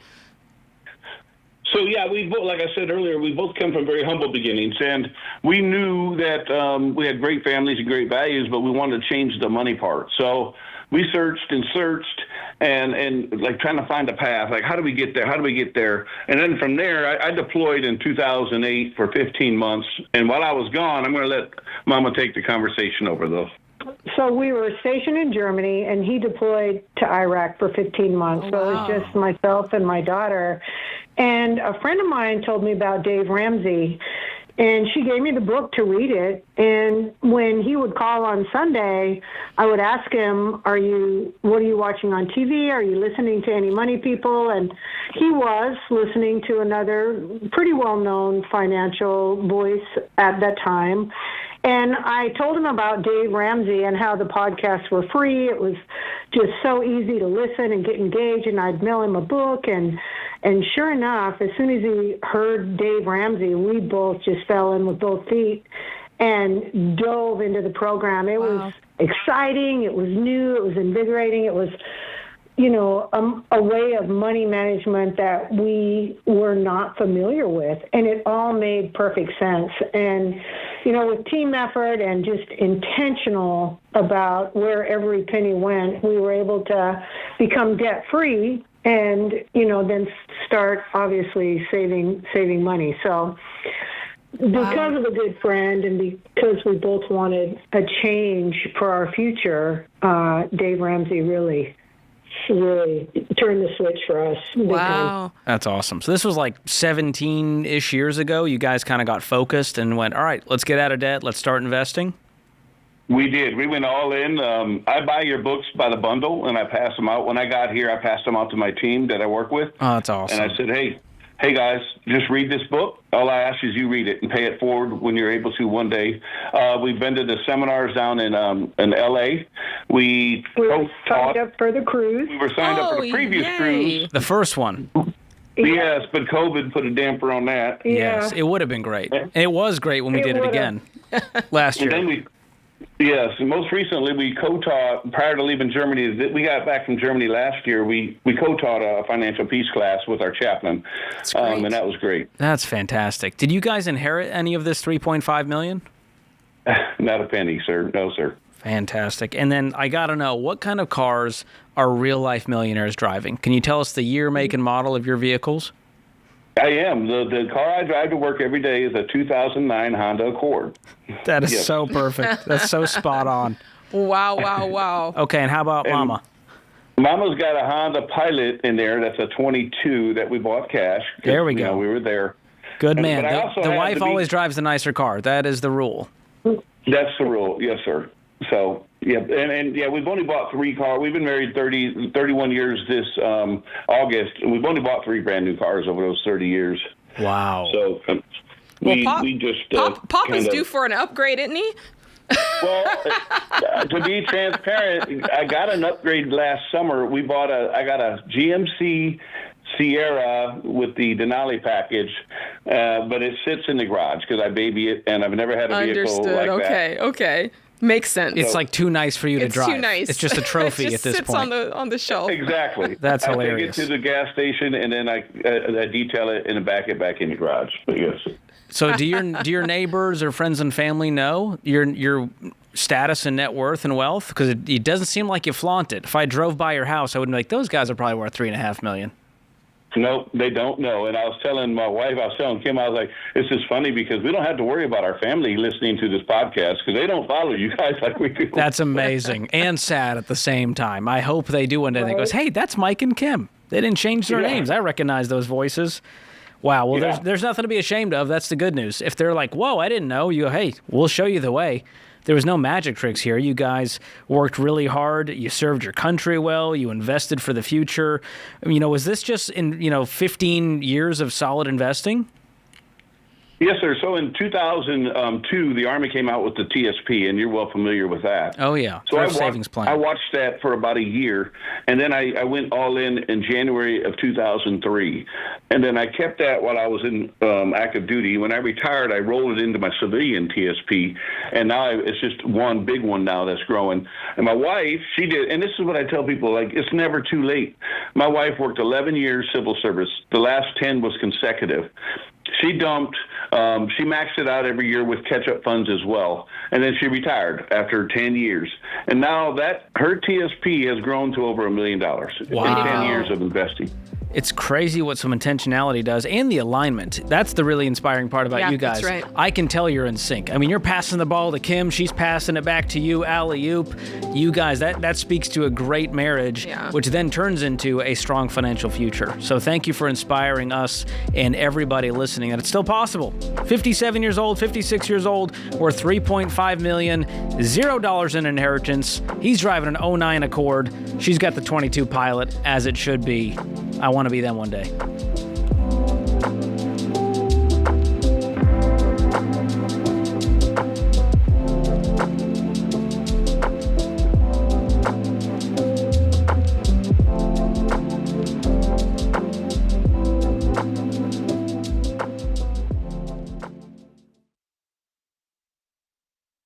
Okay, picture this. You sit down to do your taxes, but instead of stressing out, you're actually ahead of the game and filing with an affordable software that makes your computer shoot confetti when you're done. Okay, not that last part, but Ramsey Smart Tax does make filing easy and doesn't make your bank account cry. Ramsey Smart Tax is 100% accurate software that's honest about its pricing and is backed by a company who's been in the business for over 50 years. So go to RamseySolutions.com/SmartTax to take advantage of early bird pricing and stress-free filing. That's RamseySolutions.com/SmartTax.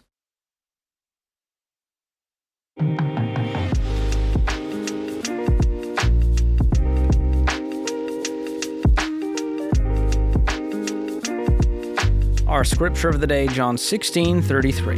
I have told you these things so that in me you may have peace. In this world you will have trouble, but take heart, I have overcome the world. James Clear said, when you can't win by being better, you can win by being different.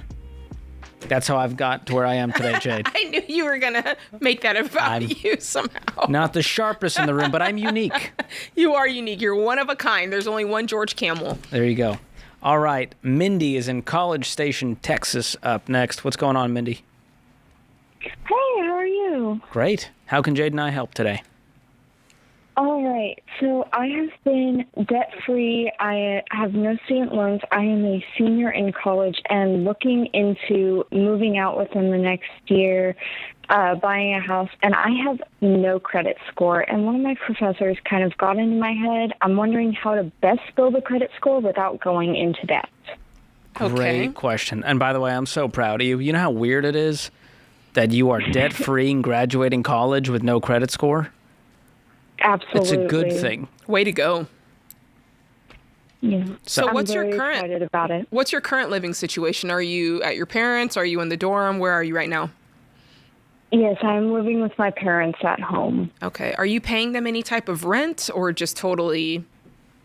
No, I lucked out. I am living rent-free, able to work only 4 hours a week at a practically minimum wage job while going through college. Okay. And what will your job be when you graduate?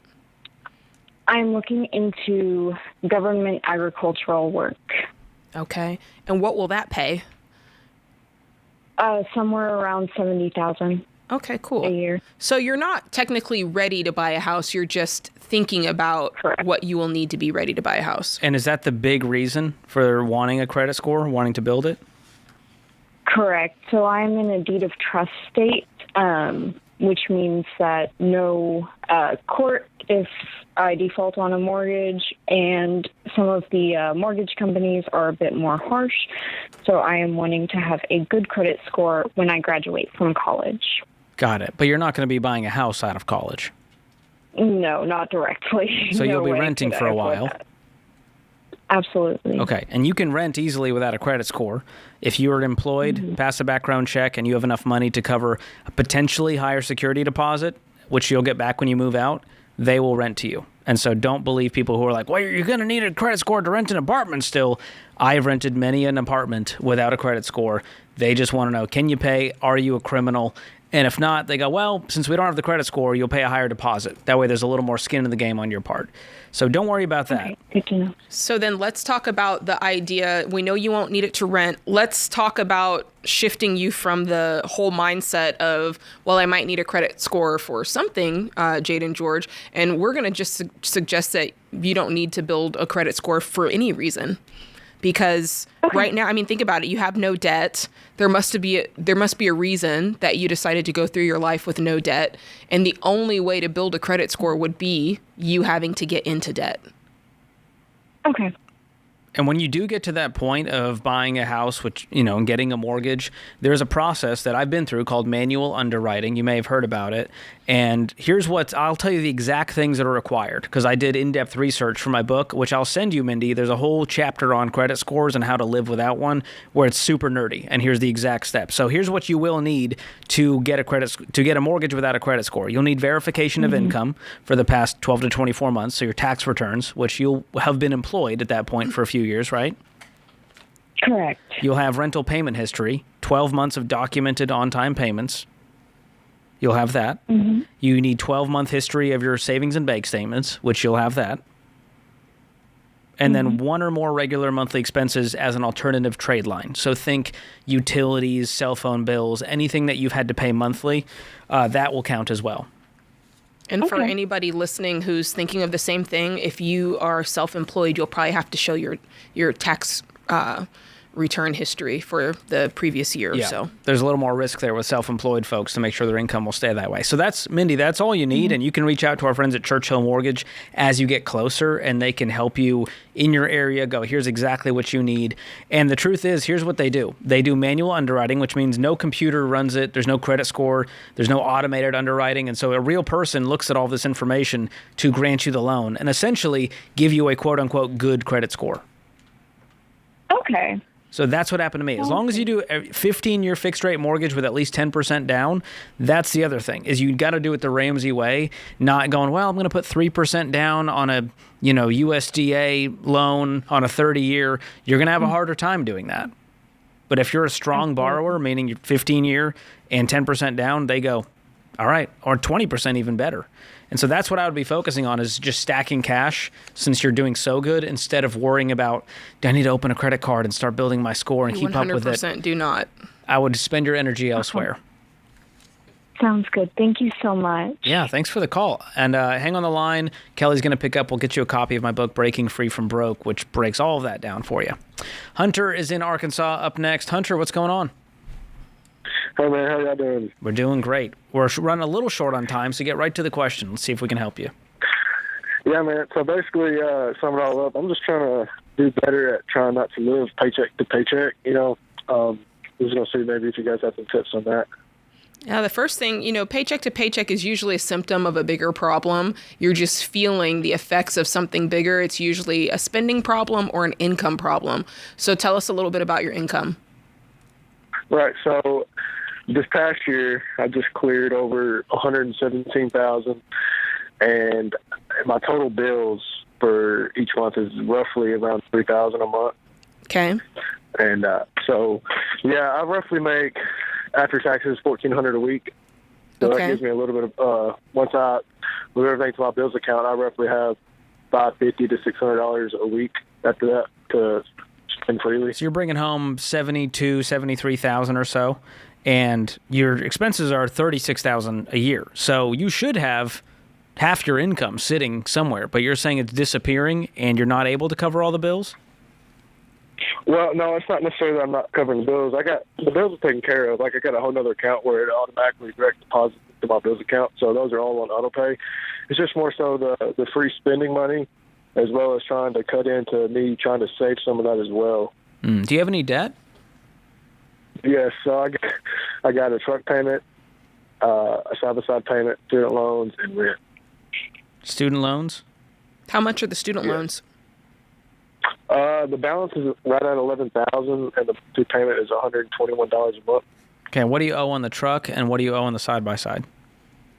The truck I owe $49,000, and the side-by-side I owe $23,000. Goodness gracious. There's your problem right there, my guy. Ding, ding, ding. We found a winner. Yeah. Dude, you got $73,000 in toys going down in value, and you make a little over $100,000. It's just simply way too much. Which means I think one or both of these things should be sold to free up a whole lot of income. What's the payment on the side-by-side and the truck? The truck is $1,130, and the side-by-side is $575. Woo! And what's your rent every month? Well, we split it, so it's $475. So my part is $475. Goodness, your truck payment is like triple your rent. Right. Do you see the problem here? You're going, hey, I'm living a paycheck to paycheck. It's like, doctor, what's going on? I don't know why I'm in pain. And we're like, dude, you got a knife in your back. That's what's going on. It's the truck and the side-by-side. It's that. And, I mean, for a guy who's making, I don't know, what did you tell me, $1,400 a week? You're spending on something. Do you have a girlfriend? Yeah, I do. Yes, ma'am. All right. Do you have a budget? No. We try. It's in my head. It's a mental budget. Yeah, I think that's your big problem. I mean, don't get me wrong. This truck and this side-by-side are a problem. You need to sell one of them probably instantly and then do the work to pay off the other. But you got to get on a budget first and foremost. I think if you get on an every dollar budget, you're going to see where all this money is slipping through the cracks. My guess is it's on social life. I think you're at that. It's like you get off work, go get a drink with your boys, take your girl out, going out on the weekends, all of those things. Little DoorDash here, Uber Eats there. Kelly's going to pick up and make sure you get set up with every dollar so you can get back on track. We're rooting for you, man. This is a solvable problem. All right, remember, there's ultimately only one way to financial peace, and that's to walk daily with the Prince of Peace, Christ Jesus.